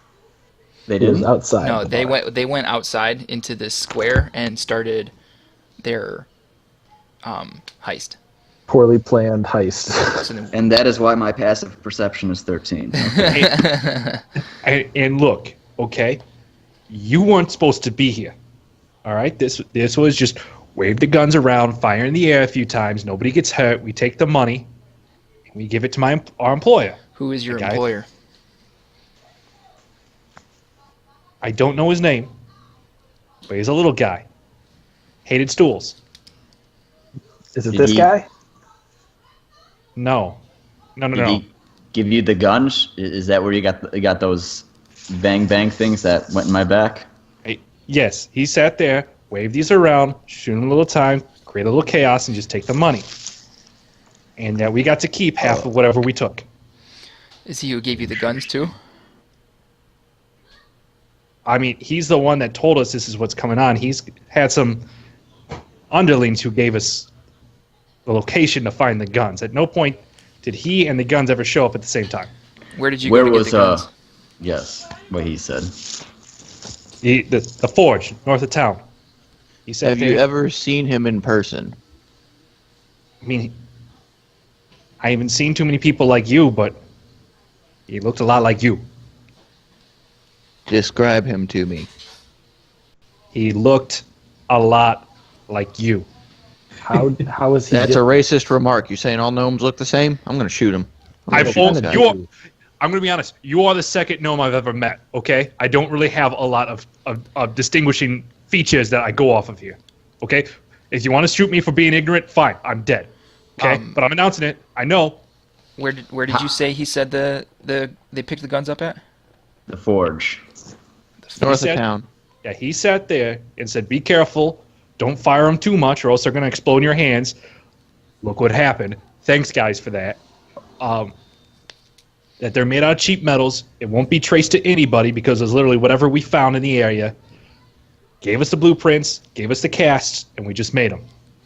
Now, when was the first time you guys heard of your employer? Like, has he been around for a while, or is this like a new kid in town?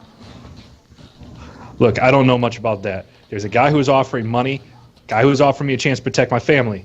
Okay? I didn't ask too many questions. You're What do just you trying need to to protect your protect your- family? From what? Look, we've got a whole bunch of rich fucks 2 floors up here that's trying to sit there and take away our way of life.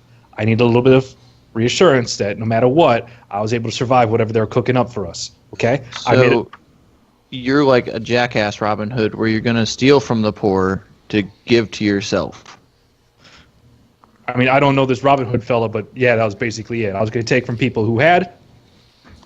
If they had enough to invest, they had enough to live. Me, I had nothing. Where did you meet with your employer, and where can we find him? Look, man, he sent a cutout from me. And hold on, let me get my notes here.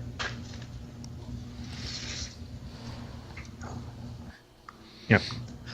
He sent a cutout from me, but he sat there and just said that this was a part of a work in a company just known as the corporation, okay? It literally signed all the paperwork with, here's the corporation. All right, they kept it as shady as fuck, but then again, shady is exactly something that flies down here. Lucian, does that name ring a bell from your time back here? I don't think so. Roll a intelligence check to see if you remember. Well, that's pretty good. Better than my sleight of hand check. Where's my intelligence? So that's a 21. The corporation is kind of known as this. It's not something that the gays officially calls themselves, but it's a name they don't kind of object to. Just because it kind of gives them the appearance that they're this all-seeing kind of Illuminati-style organization, and it's powers they don't have. But why explain to everybody what powers you do have when they're giving you more than what you thought? Yeah. Well, so you work for this corporation. I'm just saying, Bard, I've always done really well at corporate gigs. You want me to make fun of Janice in HR? I got some personal jokes. I bet she has cats, right? I mean, You slept with Janice in HR, didn't you? Are you talking about the one with the really weird laugh? You know, the one Every that Janice I know, I'd say yes. Yeah, the one that really hates Chandler, or Chandler. Yes. Yes. Yeah, she don't work. Could with she them. be any more annoying? I mean, can I put my hands down now? If you're gonna kill me, you would have done it already, Well, right? hand and a half, really. You underestimate me. Have we asked all the questions we want to ask yet? Because I'm not willing to let a loose end walk. Not here. Shit. Who runs the forge, maybe? Do we ask that? What if we just tie him up and bring him with us? That We don't need to draw any suspicion to awkward. ourselves either. Yeah. We need to stay as inconspicuous as possible. Who runs the forge? Who'd you pick the guns up from? Were they just kind of laying there, or did you have a contact? He just gave us the materials that we needed to make the guns, and he sat there and said, "We know what to do with it." Told him I didn't know shit about forge work, and he sat there and said that's what he was banking on. On the So end of you the made those guns? Yeah. Me and my, well, now dead buddies, we made the guns. Oh boy. But it came down to if you want the plans, I got the plans. It's in Mitch's backpack over there. They've got the schematics. The casts are still at the forge. To be honest, we thought we were going to live through this. Tony, you might want to take a look at those. Yep, I'm definitely going and just rummaging through all of them, and every single one I go to is this Mitch? Is this Mitch? Is this Mitch? Yeah, roll a d8 and tell me the result. I rolled a 6. Despite the fact that he pointed exactly where Mitch was, you sit there and just go from near to far. And eventually on the 6th attempt, you find Mitch. And then this one, the ID comes out and it literally just says, "Hello, my name is Mitch." You come through and you find the blueprints for this. And in the bottom right corner, you see a name that you've known all too well. You know exactly the name that's coming through, and I'm going to let you decide what you want to share and what you don't want to share. I'm just going to peruse them real quick and then stuff them into the bag of holding. Yeah, I mean, the designs themselves look for something that you've never even thought of, a revolving barrel so that you can hold more than one round at a time. Based off of the way your thunder cannon works, it's kind of like a pump-action shotgun.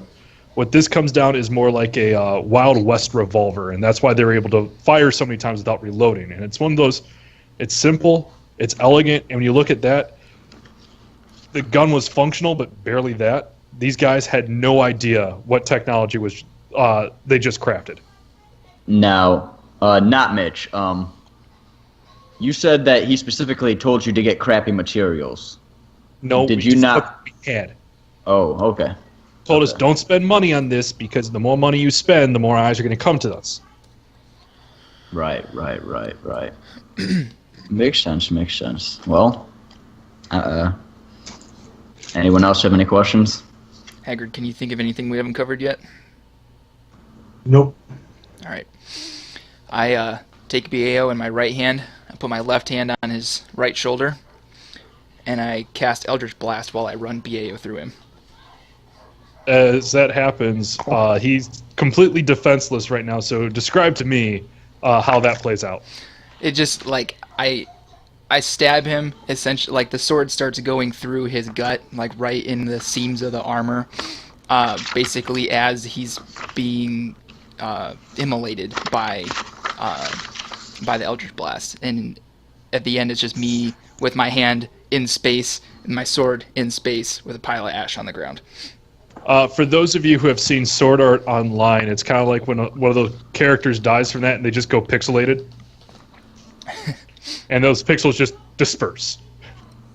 And that comes down is all that's left is whatever whatever scruff and hair Lucian was originally holding to get a grip on that. Well, Corpse looting time. yeah. I guess. We need to make sure that nobody gets a hold of any of these guns, Tony. I don't know if we need to stuff them in the bag of holding so you can take care of them, or if we just need to destroy them here on the site. Are there still innocent bystanders standing around, or do they all kind of run away? By now, individuals are either cowering in fear or they've found an opportunity to leave when you came in and left. Gosh. Nasha took care of everything. Nothing to fear here anymore. Go about your business. Don't touch the dead bodies. That's our job. You can We're touch them trying to- after we touch them. We're We're gonna leave them. Weren't we trying to keep a low profile? It's okay. NASA, it doesn't give any names or anything. It's just there's this group called NASA around. Blah blah blah. They don't know who we are. And Strahd's not even from this fucking realm, so if you just stop showing the head every chance you get. Sorry, go ahead, Jay. Yeah, at that point, I would like you to make a performance check for me, Crispin. 13 plus 13. Yeah, I like that. 26. At this point, you see one of the individuals, a young woman, kind of come up, a human woman, peers over and goes, yeah, thank you for murdering people, I guess. You're quite welcome, ma'am. It's I our think only specialty. I either murder or I kill. Nothing in between. I was going to say, I think only one qualifies as a murder. The rest were self-defense. Well, to a certain point. I mean, they were shooting at us. That's true. I got Fair shot enough. multiple times. Okay, as point of order, is this Laven talking about the legality of murders, or is this Scott talking using his law degree? It's. I meant for it to be the character, but we were just standing our ground. First off, it's nice to know that we're in the state of Florida in this campaign. Second of all, we're going to start a bird law campaign, apparently.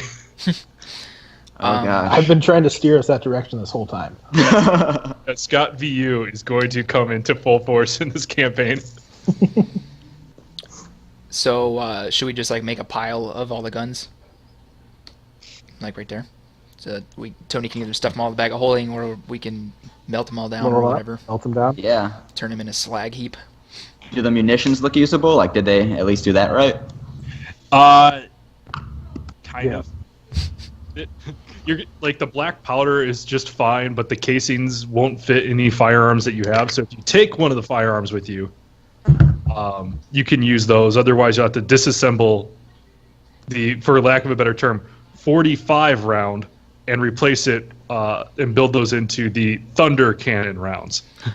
Yeah, I saw too many of those guns blow up to trust using one.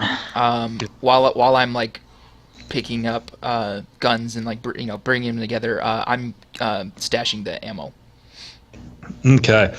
For this one, Because I had 7 rounds, so I mean, I'd like. yeah, you had 7 rounds. One. In total, you find 14 guns, all of the same cheap material. And of course, I throw my D6 instead of roll it. Yeah. 6, 11. Wow, 6, 5, 6. So that's 17 or 24,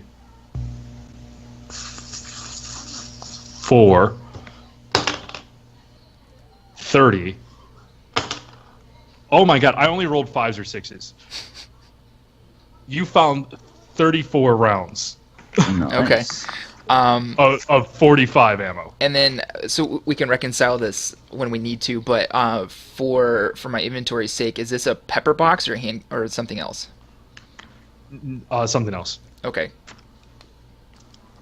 The only thing that was similar to the pepper box was the idea of the saving throws Okay. from the gunslinger class. What gun is it?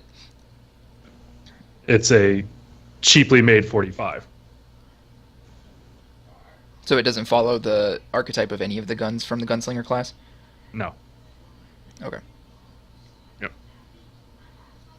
Because part of it is because it was so cheaply made, the misfire rate's higher. The repair roll is more difficult, Mm-hmm. and it can't do some of the things that those guns can. Gotcha. Basically, the skill was all based off of the people who were shooting, not based off of the gun itself. Mm. Yeah. Now, when we were moving the bodies and stuff, or looking at them, did we find any other papers that may give us some leads on who the employer is, or Roll investigation for me. was it really just those?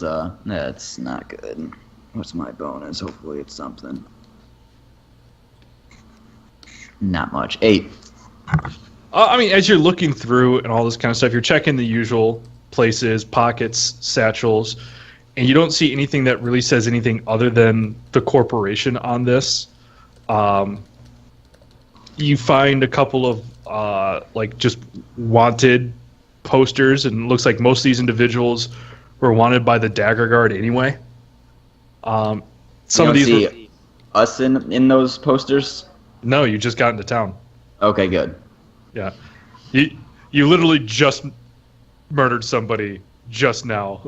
The printing presses are not that fast. Yeah, wanted for Muck Duck. Oh shit, I gotta change this up. Muck Duck.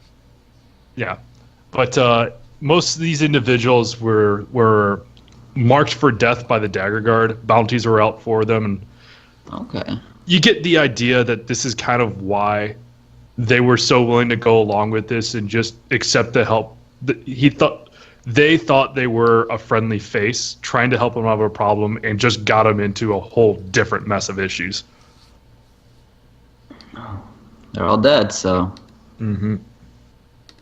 we'll see. I guess this forge is probably the next best step. Yeah. See if they've seen anyone else crafting those.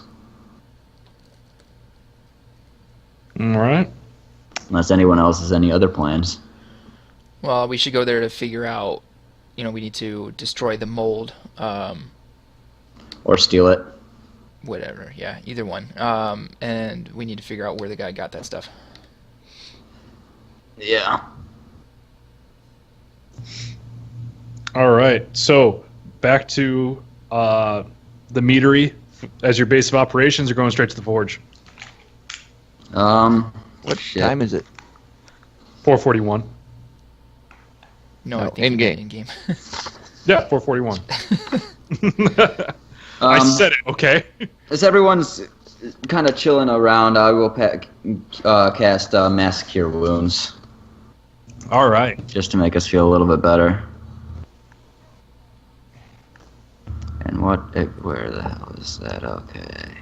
That is a D8. 6. So everybody gets 6 health back.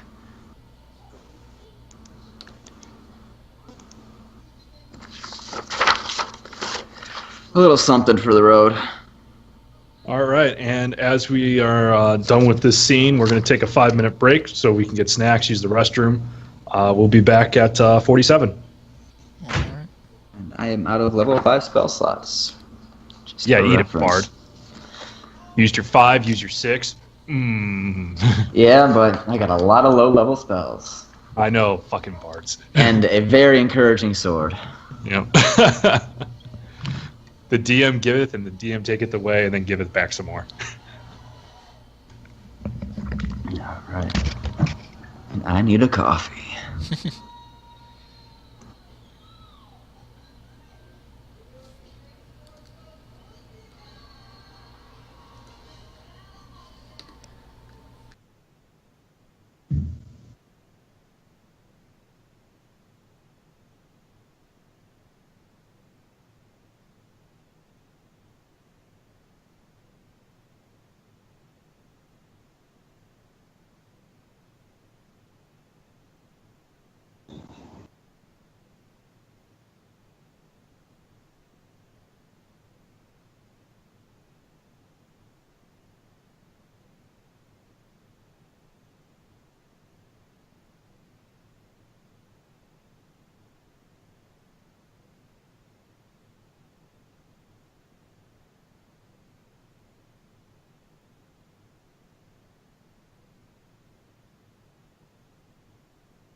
By the way, guys, in recent sports ball news,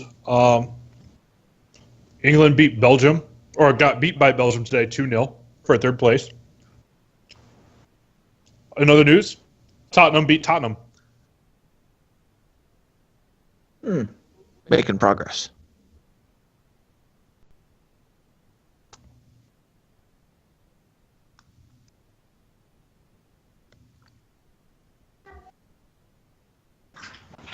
True Bardic fashion, I'm going with the wardrobe change. Strahd was back. Oh, God, no. Is this going to be a running joke? Is the fact I don't archive Ravenloft maps because they look so much better than the maps I make? Probably. This is off the stream, but I can send you a link that has all the campaign Roll20 map zips that you can download at your leisure and upload. Okay.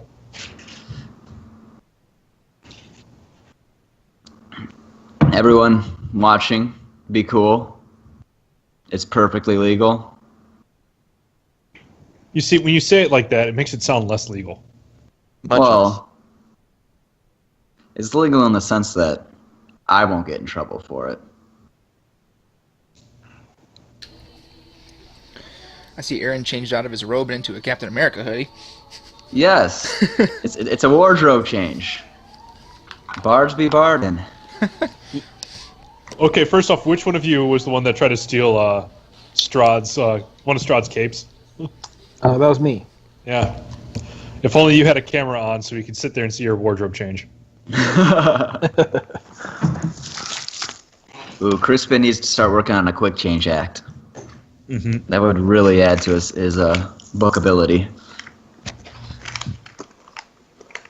I would just imagine that when you guys are off stream, you actually do get some sort of bankable business.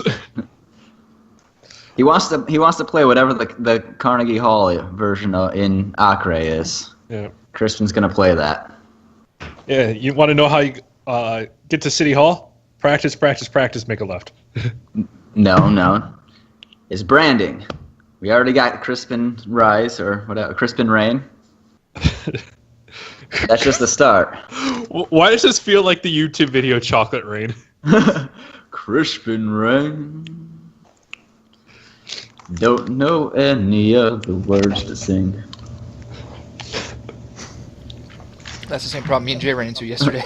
Or the other day. I know literally one line more than you guys do. After Chocolate Rain, some stay dry and others feel the pain. No clue. Okay. Wow, that's kind of deep. Yeah. Yeah. And then I just know you have to breathe in away from the mic. You do. All right.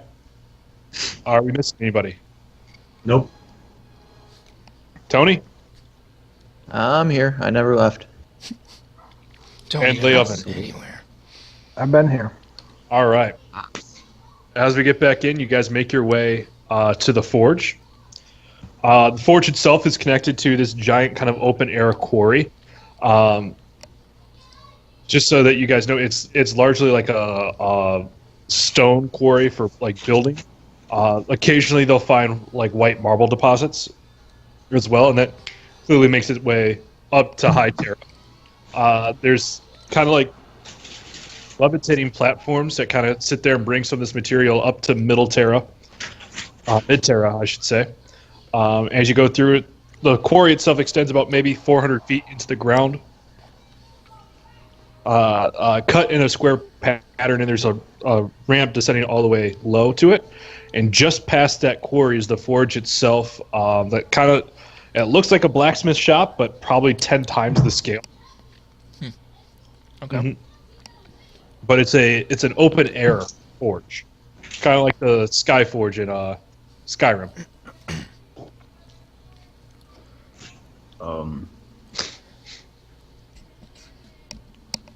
Well, do we see anybody who kind of looks like the dudes we just killed that might be making more guns kind of about? Or is it pretty empty? I mean, considering the fact that you guys had already found the schematics to it, nothing seems to be out of place.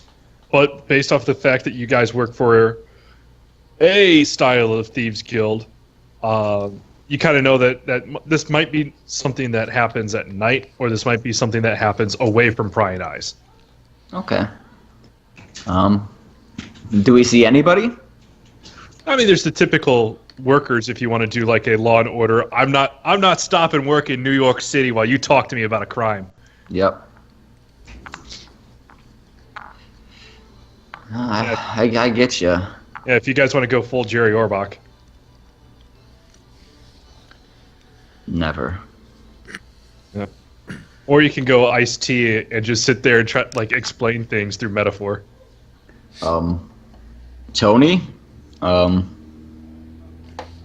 These are your people? Do you see it? Or, well, no. I don't know if these are your people, but this is kind of your place. You see anything that would think you that is the gun station? Nope, nothing at all. Fair enough. I guess we should actually go to the forge, huh?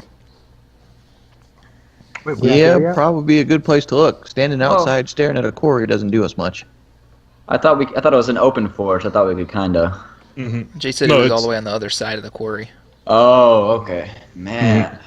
Again, my passive perception is 13. So. Wait, hold on. Is Crispin's passive perception 13, or is your passive perception 13? I think we're one and the same at this point.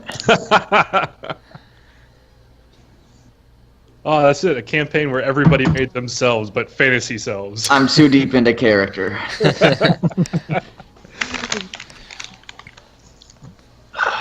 Actually, I kind of believe that.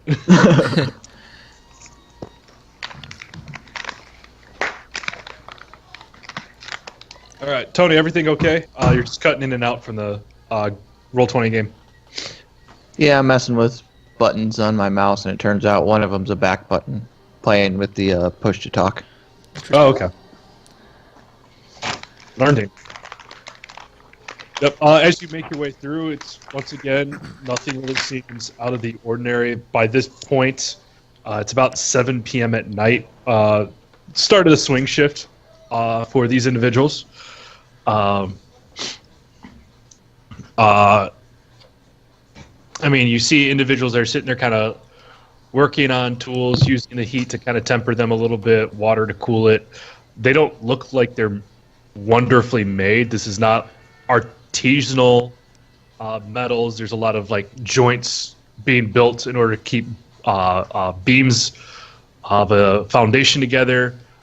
More construction based than it is military based, but there are a few people who are making very, very run-of-the-mill military armors and weapons and whatnot. It does both, but it's kind of like 80% construction, 20% militaristic.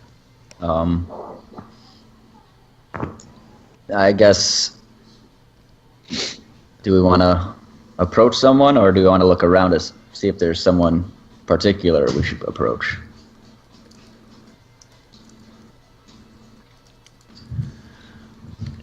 I don't know what I don't really know what our plan is here.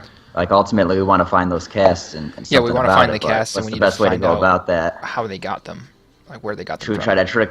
Should we try to trick like a lower worker, or do you think we have more success going high up? Like, do you think anyone else would even know about it if they're secretive? I would say that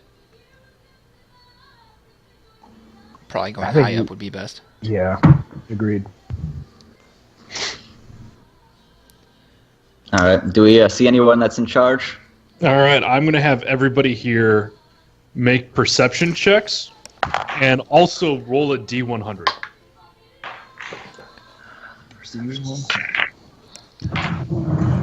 Making me grab dice. Come on, man. And we're going in order of lowest to highest on the D100. Oh. Oh. How do we know when it's our turn? You guys sit there and organize your D100s. That doesn't make any sense. Well, you sit there and say what number you got here in the little chat so that everybody can see, and then I know what order things are going to happen. Right. Yeah. Good chat. Look at that. Oh, wow. Numbers are coming. Oh, wow. Fuck.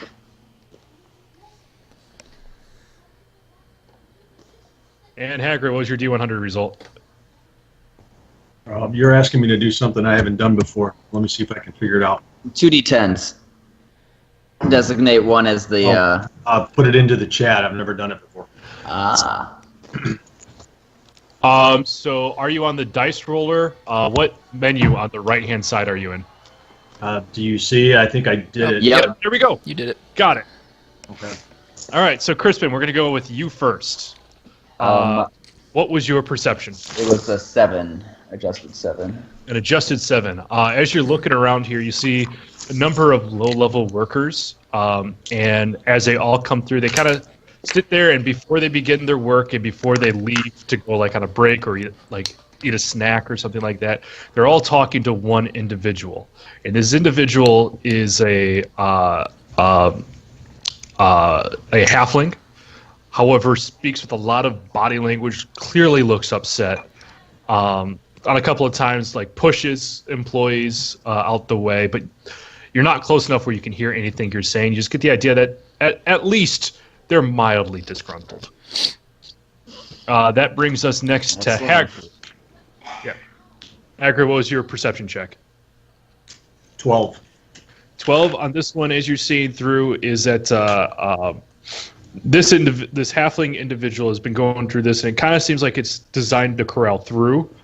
What you spot is a couple of individuals from the forge who are trying to run away from the forge, just going out in the forest wherever they can. This halfling sits there, like corrals, and there's 2 of these guards that come up, and these are wearing Lord's Alliance regalia, not Dagger Guard regalia, since you're technically outside the city.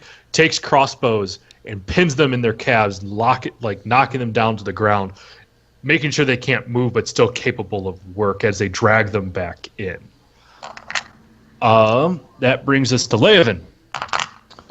19. 19 on this. So now you get options. What specifically do you want to look for? So you guys have already kind of tagged in that there's this halfling individual that seems to have some sway.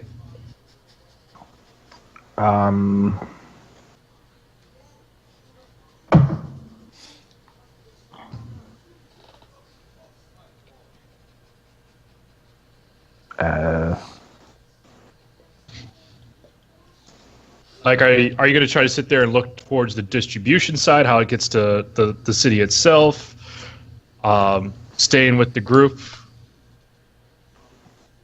Your imagination is your only barrier. It's usually mine, too.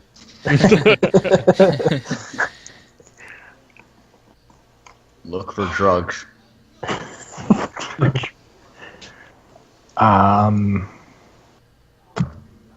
Going through like makeshift warehouses. What are we trying to do again? Because I thought we were just trying to find the guy in charge. Yeah, that was the original goal, and now we saw that there's like people running from something, and there's a bunch of people talking to this halfling who's yelling very loudly, who appears to be in charge, but we don't know, or appears to have some sort of authority at least. Mm-hmm. I mean, it's, as you're going through, based off with... Maybe see if you can hear what they're saying. Like, try to eavesdrop into that let's go convo. with that, yeah.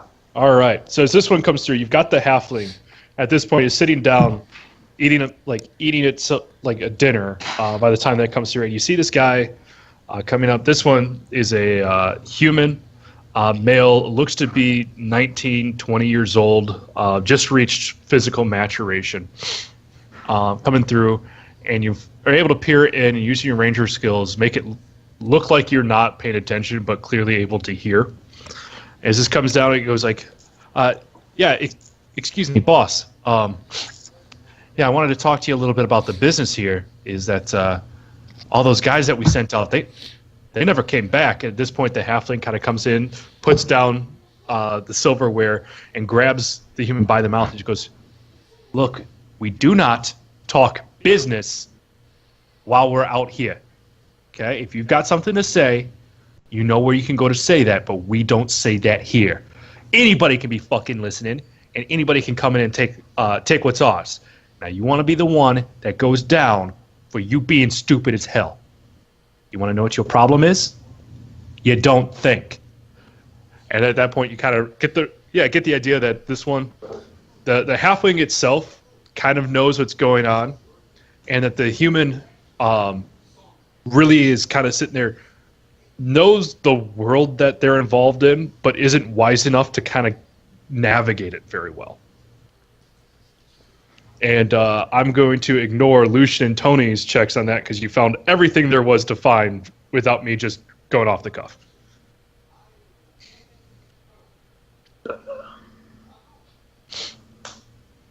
What'd you guys roll, just for reference?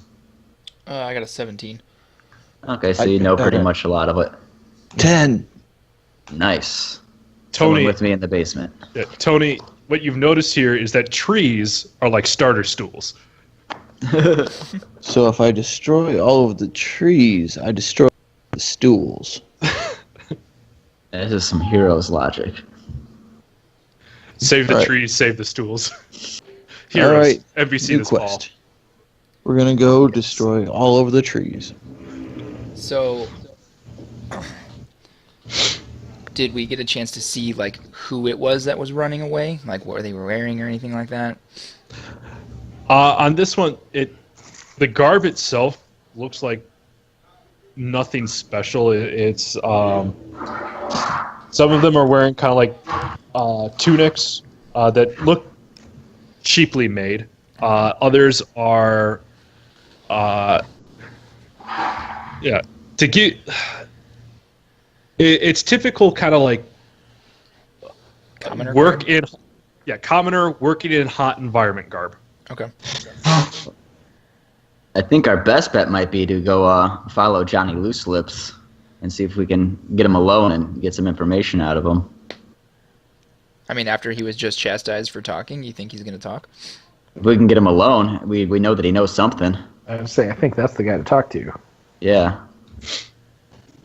All right. Because we know he knows something, so if we can get him alone, we can probably get him to talk. And he might not like the way things are going. Yeah. We can offer him a way out. We can offer him an out. A better life. And then kill him. we're not doing that. I already let Didn't one. we just do that to the last guy? I let that one go. I'm not letting. I think another we one need go. to kill him. We need to kill him. Well, let's see how loose of an end he gets to be. All right, so as you guys are going around, you begin, based once again on your perception rolls, this is just information that you have. Because this is basically kind of like what the D100 means is kind of where in the course of the 2 hours of looking, you found it. So for Crispin with the 21, it's right when you start off, 25 minutes into the search. Tony, I found nothing. well, I mean, you're able to identify who the head honcho was. That's Yes. Bless you. sorry about that. Like Hagrid's came in right after the half-hour mark. Leovin's immediately after, kind of working in tandem. The Lucian's numbers kinda, worked out perfectly, too. yeah. Yep. So like Lucian and Tony kind of sat there and kind of were looking around for anything that you guys had missed. So based off of your perception scores, you see that there's this low-level guy kind of works as kind of like a productivity supervisor and ensures that individuals are working, but about every 70 minutes or so, he steps away for a little bit, someone takes their place, and in that exchange, you think it's likely you can get him alone.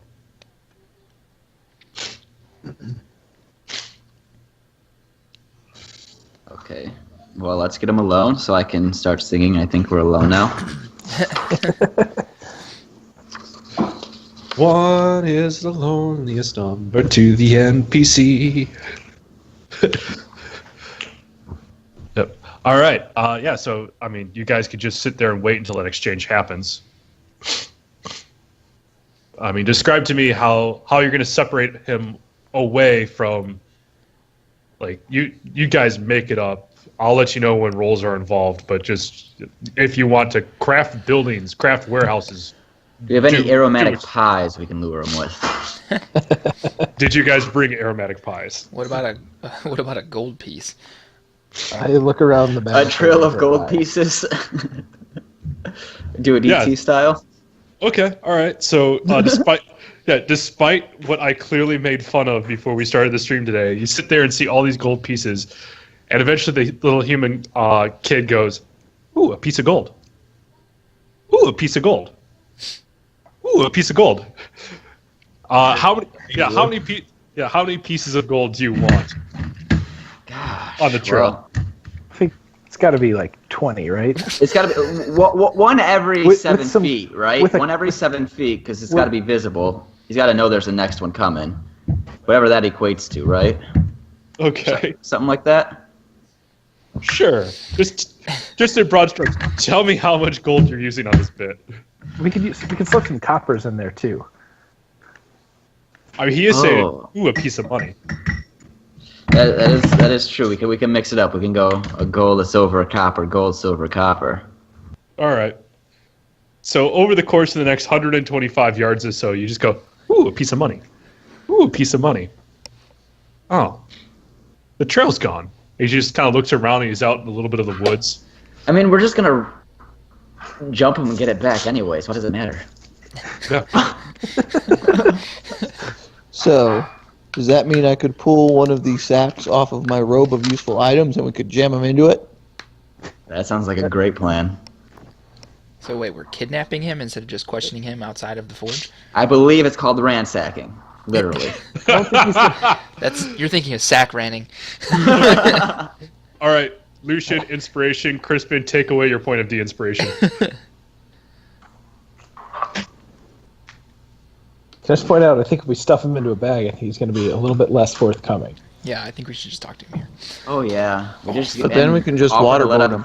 We can just offer to let him keep the gold too, or whatever. Well, how much did it come out to first? That's gonna decide my actions a lot. If you're going a 1/3 split each way, we'll sit there and call it 16 gold pieces, 16 silver pieces, 16 copper pieces. Oh, after spending $350 on a fake wine, that's a steal. Oh no, the wine is real. It's just not becoming a brand by a winery. Oh, we fixed that. We returned the bottle to its original state. Yeah. It wasn't going to happen Yeah, either way. buying a bottle of wine is not the same as buying a vineyard. To be fair, my intelligence is -1, so. That's why I couldn't throw Tony and get help.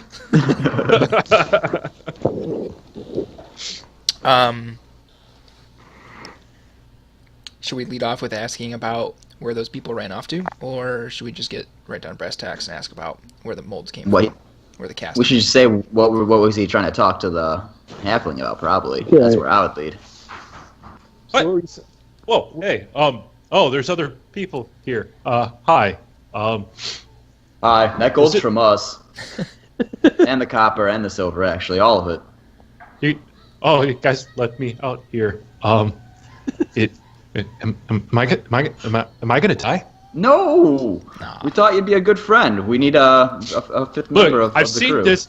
There's times when Ursula gets pissed, and then she sends him out to the woods, and somebody else just boom whacks him. All right, let me We're stop here you. because I got a couple Who's questions Ursula? on what you Yes. just said there, kid. Who's Ursula? Oh no, Oh no, I said things. Who's Ursula? God damn it, I don't fucking think. Ursula is my boss. Is he Boss, telling yeah. the truth? Well, would you like how many are there? 1, 2, 3, 4, 5 new bosses? I remember to count myself this time. I don't much care for my boss. Why would I want to work for 5 bosses? Tell you what, kid, we just gave you enough money to skip town, alright? So don't worry about anybody finding out about what you said to us, okay? Because you're not going to be in town after this, are you? Yeah, our job comes with a permanent leave of absence.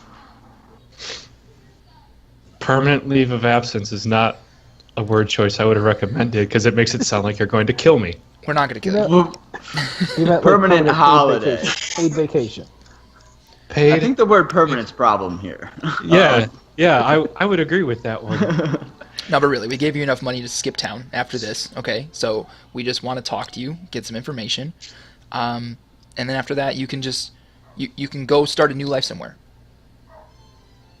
Okay, I'm listening. We saw you having a discussion with your boss, and he seemed a little animated after it. What was that about?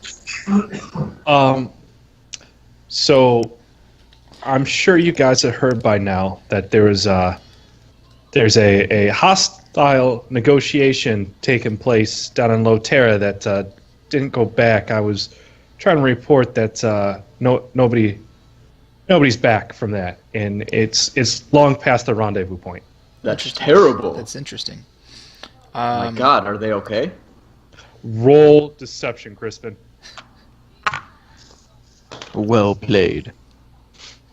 We'll see what the dice say, if it was well played or not. Yeah. We'll see what the modifier says. 17 modified. Thank God for the +7. As he just sits there and goes, no, they all died. A bunch of interlopers came in and protected the area, busted it up a little bit, and they weren't the bring justice. It was more of they bring vengeance kind of interloper. So they're all dead. Really? I actually heard those. Wait, no, I didn't hear anything about those people. Let's leave the interlopers alone there. So, what was? Why were they robbing the people's trust? So this guy came up to Ursula, and smaller than Ursula, mind you, and sat there and said that there's an enterprise to come through, and that she could have been on the ground floor. And at the time, I was working in her crew. We were doing some small jobs, and we were using the forge as kind of our front.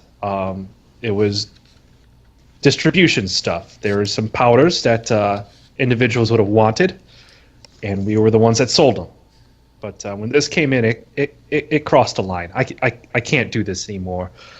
Look, I'm all cool with skipping town and whatnot, but what we're building in that forge, what's going on behind closed doors, and what it can do, that's not what I signed up for. So look, man, if you guys want to know so much about this, and I'm going to let you know I ain't skipping town. I need to stop it. No, look, I've got an idea. Trust me on this. We actually need you to skip town, but you need to tell us how to get to Ursula. Look, I am going to make my friend, one of my friends, I don't know who, I'm going to make them look like you. And we need to arrange a meeting with Ursula. and can you get them to know like me? Can you get them to understand where the hideouts are? That's where you come in. That's why we're asking you these questions. This is that part where we find that stuff out. Yeah, codes and countersigns. Yeah, anybody can fucking look like me. But if anybody doesn't talk like me, if anybody doesn't know specifically what I know, when I know it, if they have a second of doubt, you're fucking dead. Everybody, let's have a contest. Who does the best impression of this guy? How good can we do? Listen, kid, who is Ursula? Ursula is a higher up in the gates. And ever since something happened a long time ago, they stopped being kind of a we want to know and we want to thieve kind of thing to we want to dominate kind of thing. What happened? There's a job that went out. Job went south, and people learned a little bit too much about what was going on. And a long time ago, do you mean something like 5 years ago? Is that how long we've been gone? Yeah. Yeah, it was about 4 years ago. Interesting. Yep. So you used to run with the gays, or you still do? I don't want to be a part of that no more, but it's just getting too heavy. Okay, look, you want to know? They're building fucking guns down there. Okay, things that can sit there and fire something too small for the eye to see, too fast for the eye to track. You mean If like it's an these? arrow. And I pull out the handgun that I picked up off the dead guy. You mean like these? Okay, who the fuck are you? Who the fuck are you? Interlopers. Sorry about lying to you. Okay, so maybe you got a chance against these people, but understand that if I just skip town and I'm gone, you are up shit's creek without a paddle. Look, I used to be in the gays. Really? Yes. That's a choice? God. Hey, Crispin, the inspiration point, take it back. Okay. But yeah, look, I used to be a member of the gays. All right, so you skipping town and having one of us cover for you, maybe not as big a hurdle as you thought it was. Okay, then let me answer. How long ago were you in the gays? Probably long enough. More than 5 years. More than 5 years? Then you should know that these calls change all the time depending on the job. You have no idea what's going on here anymore if you sitting there and saying you've been away for 5 years. Right, no, but... I'm sorry, you might could- know who to talk to, but you don't know how to get into the room with them. How rare would it be for you to bring in new recruits? Would you believe that that you recruited us and we want to become Confederates? Look, Literally. this doesn't work on a referral system. This works on an action system. You sit there, you do some things around town that make it look like your gays material. They'll come in contact with you. What if we say we killed the other people as proof that we are better than them? Like, that we should be the I don't replacements? think that would work.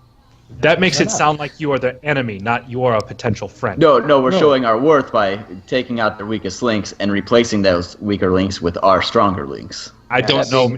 I don't know if they'd see it that way. We would have had to have robbed the little bank deal and brought it to him. I can give away can more still do gold. that. That seems to be the theme of the episode. Look, if you first off, I'm not sitting there and suggesting that you guys do something wrong to make up for somebody else doing something wrong, okay? I've done that. It weighs on your soul. It tears you apart. It changes who you are as a person, and I don't want that done. Okay? All right, fine. Say you don't skip town. All right. How can you help? Because we don't want this to be going on either. We want to stop this gun running. We want to stop them being made. And it seems like you would be more willing to help us than to step aside. So what are you bringing to the table then? I can tell you what you need to know in order to get their attention. To catch their interest and to put them, and then when we have an idea of what's going on here, how to lure out the bigwigs. You could trade that bigwig for the information you need to get whatever the fuck you want. I, for one, would hope that you want to use this to destroy these guns. Okay? We're just the middleman. We're not the ones who made the molds. We're not the ones who gave us the infrastructure to do this. Okay? You need to go higher up the chain. But, like any other ladder, you can't take the top rung out without being on the bottom rung first. Lucian, quick Unless question. we flip the ladder upside down. What's up, Tony? How'd you get into the gays the first time? Yeah, that's a good question. That is a good question. Oh, man. That is a long time ago. Look, to save you guys a lot of time racking around, there's another group in here that's not too welcome. Okay? They're known as the Zentarum. All right? If you sit there, if you hit up one of their facilities and rob the shit out of them, and that word gets around, you're a little bit sloppy, make sure that people know it's you, I'm sure that you can make some new friends in our organization. Are they looking for us to like take stuff or to kill people? Look, the gays that I joined sat there and was just trying to separate a schnook from his money. That's not what they are anymore, and that's not something I want to be. Okay? If you sit there and you start off by showing that you're even a little bit corruptible, they'll take an interest in you. Just remember, don't do something that makes your soul go away. Okay? Because it's no amount of money brings it back. I'm gonna shoot a look at Lucian. Like, I know what you did earlier.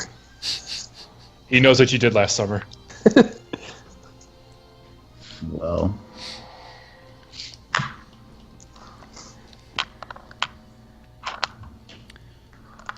Can't we just, oh, I guess I don't want to say it with this guy standing right by us. Hey, do you mind plugging your ears and going la la la for a little bit? There's another gold piece in it if you do.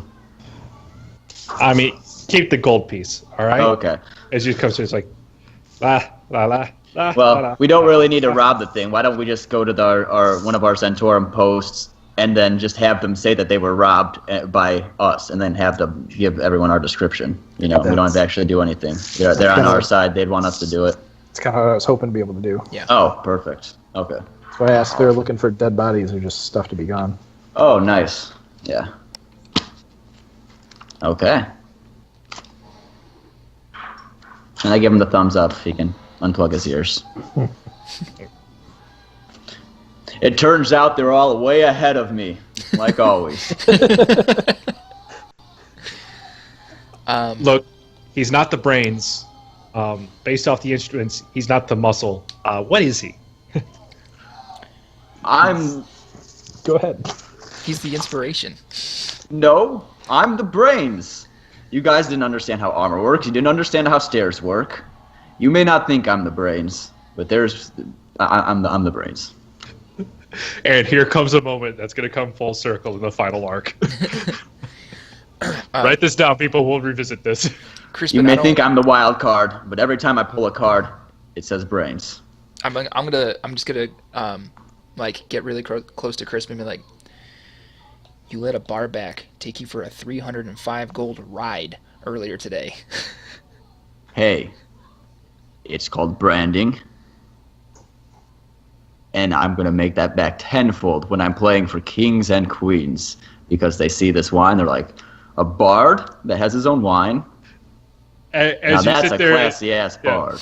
As you sit there and lift up the wine bottle, you forgot that it was shot out of your hands and just fell to the ground. So you literally have nothing to show for it right now. Well, it's true, so everyone knows. It's true.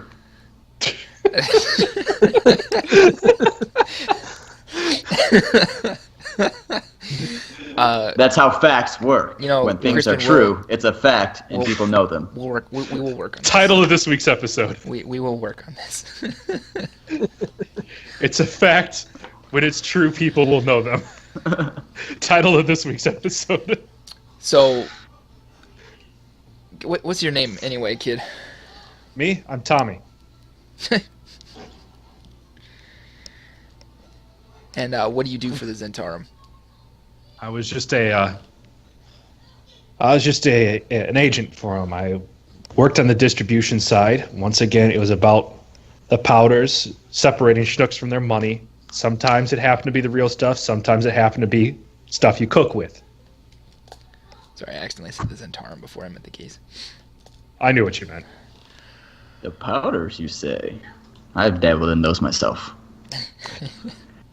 I'm now sure that's true bardic inspiration. So this little guy who came in, what can you tell us about him? About her? Her name's Ursula. She's one of the lieutenants. Works directly underneath the big man himself. Now, I've never seen the big man. All I know is that when he sits there and he writes an order, He doesn't even sign his name. It's just a symbol. What's the Okay. symbol? It looks like an eye, and then there's arrows going in 8 separate directions, all from the eye. Biggest ones, north, south, east, and west. Was Ursula the halfling that you were arguing with at the forge? I was just trying to inform her. She took exception to how I did it. So that is Ursula. What were you trying to inform that her is Ursula. about? Exactly what I just told you about. Is all the guys that sat there were supposed to wave guns around, cause a little bit of unrest. They didn't come back. That's old news.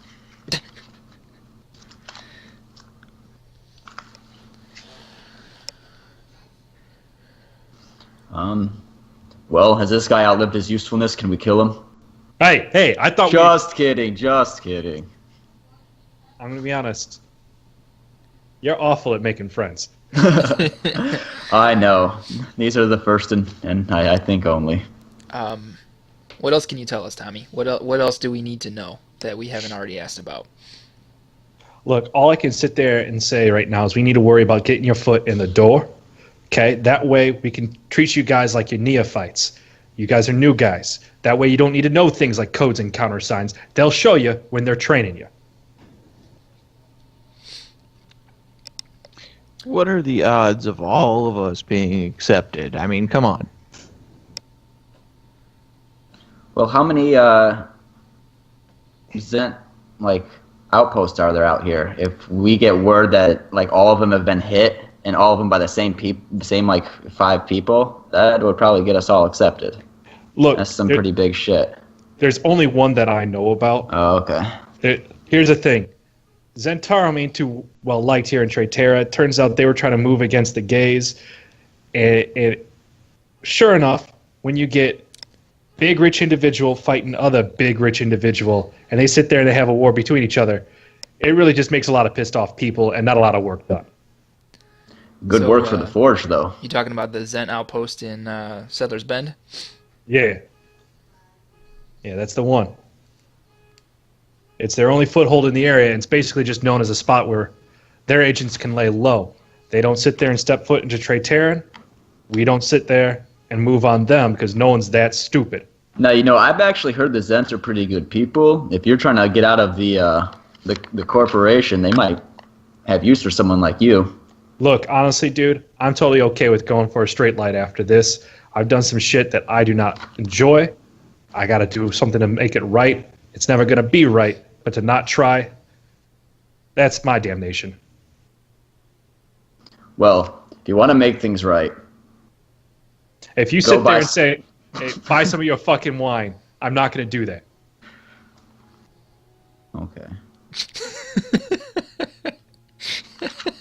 Hey, you know what make you feel so better about being a fucking street dealer? Oh, why don't you get super fucking ripped on wine? What does that? Yeah. What does that fix? Fix your sobriety. Well, and wine is a fancy drink. You want to dress for the job you want. You want to drink for the social class that you want to reach. All right, look, I see we're moving around in circles here. Are we done just here? Described everybody in Mid-Terra. Yeah. Are we all done here? I think so. Okay. Because now I have to sit there and pretend that I still want to be at this place and keep Ursula out from the know. So if anything, actually, you know what? It might be better if one of you guys just knocks me out right now, because then it looks like I just got accosted and I can explain why I've been gone so long. Hagrid? We can certainly get that done. Does anyone have a sleep spell or something that we could do it unpainfully? Hagrid does. The left fist is called sleep. The right one's called spell. Nice. Spell. Look, don't pull punches. I need to be able to describe that I got absolutely tuned up.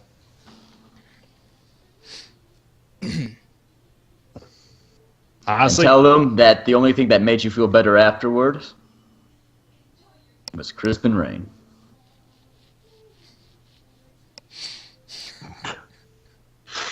you're really holding on to this, aren't you? I need to make this investment worth it. Oh man, why did I separate a schnook from his money? It's never going to happen. You had one bottle and you destroyed it. I'm pretty sure my arrangement was that all bottles magically became Crisp and Rain. All wine is now Crisp and Rain. That's how that works, right? Pretty sure he agreed to just rename the one bottle. I don't think he agreed to anything other than to take 305 gold from Crispin. Yeah. We'll see. You guys just watch. Next bar we go to, I'm going to order a Crisp and Rain, and he's going to pull out his wine. Surprise me. And he's going to know. You just see. I am so glad to know that a bard does not understand how a con works. I feel like Sawyer from Lost. All right. So going back to the game, you guys are all standing around. You've got Tommy sitting there begging for you to knock him out and make it brutal. What do you guys want to do? I vote that Hagrid tunes up Tommy, and then we go back to Settler's Bend and discuss with Murray what we need to do here. All right. Hagrid, since this is willing combat, I'm going to have you just continuously roll a d4 and just, in the longest sense here, explain how you're actually going. Are you going for body shots first, then ending at the face? How are you going to tune this guy up? Well, first thing we got to do is make it look like he's actually been in a fight. Mm-hmm. So I'm going to give him enough, hopefully, to just bloody his nose a bit, maybe a bruise on the cheek or something. Okay. That's a 1. All right. So for this one, you're going into a cowboy western punch where you've got your fist open, and he just tell him to lock his jaw a little bit so you don't break his jaw open, and you get it right in between the nose and the eye, and you know he's going to get one hell of a shiner. From that, it kind of blows him away. He goes like, "All right, yeah, this is a start, but come on, don't hold back on me." All right. Well, then maybe he needs to lose a tooth. All right. This one, a left cross right into the face. And that was a 3. Yeah, he's going to need some dental work on this one because you chipped off the front 4 teeth where it's just one kind of oblique line between the 4 of them. And he sits there, and this time he kind of blows back. He gets down right on his back. He just begins to roll a little bit. It looks like maybe one more punch is going to do it for him. Do we need to break his arm so it looked like he tried to block one of these? Yeah, that's going to suck, but do it. Why don't we break his arm after he's knocked out? Again, brains of the operation. I got a portable ram we can smack him with. He said in a fight and unconscious. He didn't say maimed. No, but it should look like he was defending himself too. You don't have to break his arm. You just gotta make it. You don't break an arm every time you're in a fight. Just have him put his arm up to his face and then hit him in the arm. At this point, he's kind of got his arms up in a guard. He's like, no, this works. Not break my arm, but make it look like I at least tried to defend myself. Make him punch himself in the face repeatedly. That's just me. Come on, one hammer fist right across my arms, and I think we'll be good. Okay. That was a 1. At that one just comes in, is you just come through, and the good news is with the armor that you've been wearing, heavy plate fucking hurts. As it comes through, and you just feel like his arms kind of give in a little bit, and then eventually he just kind of rolls his head back and goes out into the knocked out cross position. Yep. All right. Yep, so now you guys are all standing around an unconscious person who literally just begged to be knocked out. If this reminds you of Shooty McFace at all from Borderlands 2, I'm sorry. I was actually just thinking that when I sat up. Yeah. Shoot me in the face! But that actually is all that I had set up. Turns out it takes a lot more time to homebrew shit. But yeah, thanks for listening to another episode of Jaygeons and Dragclarks. Once again, I'm Johnny Carson, and we just had our talk show.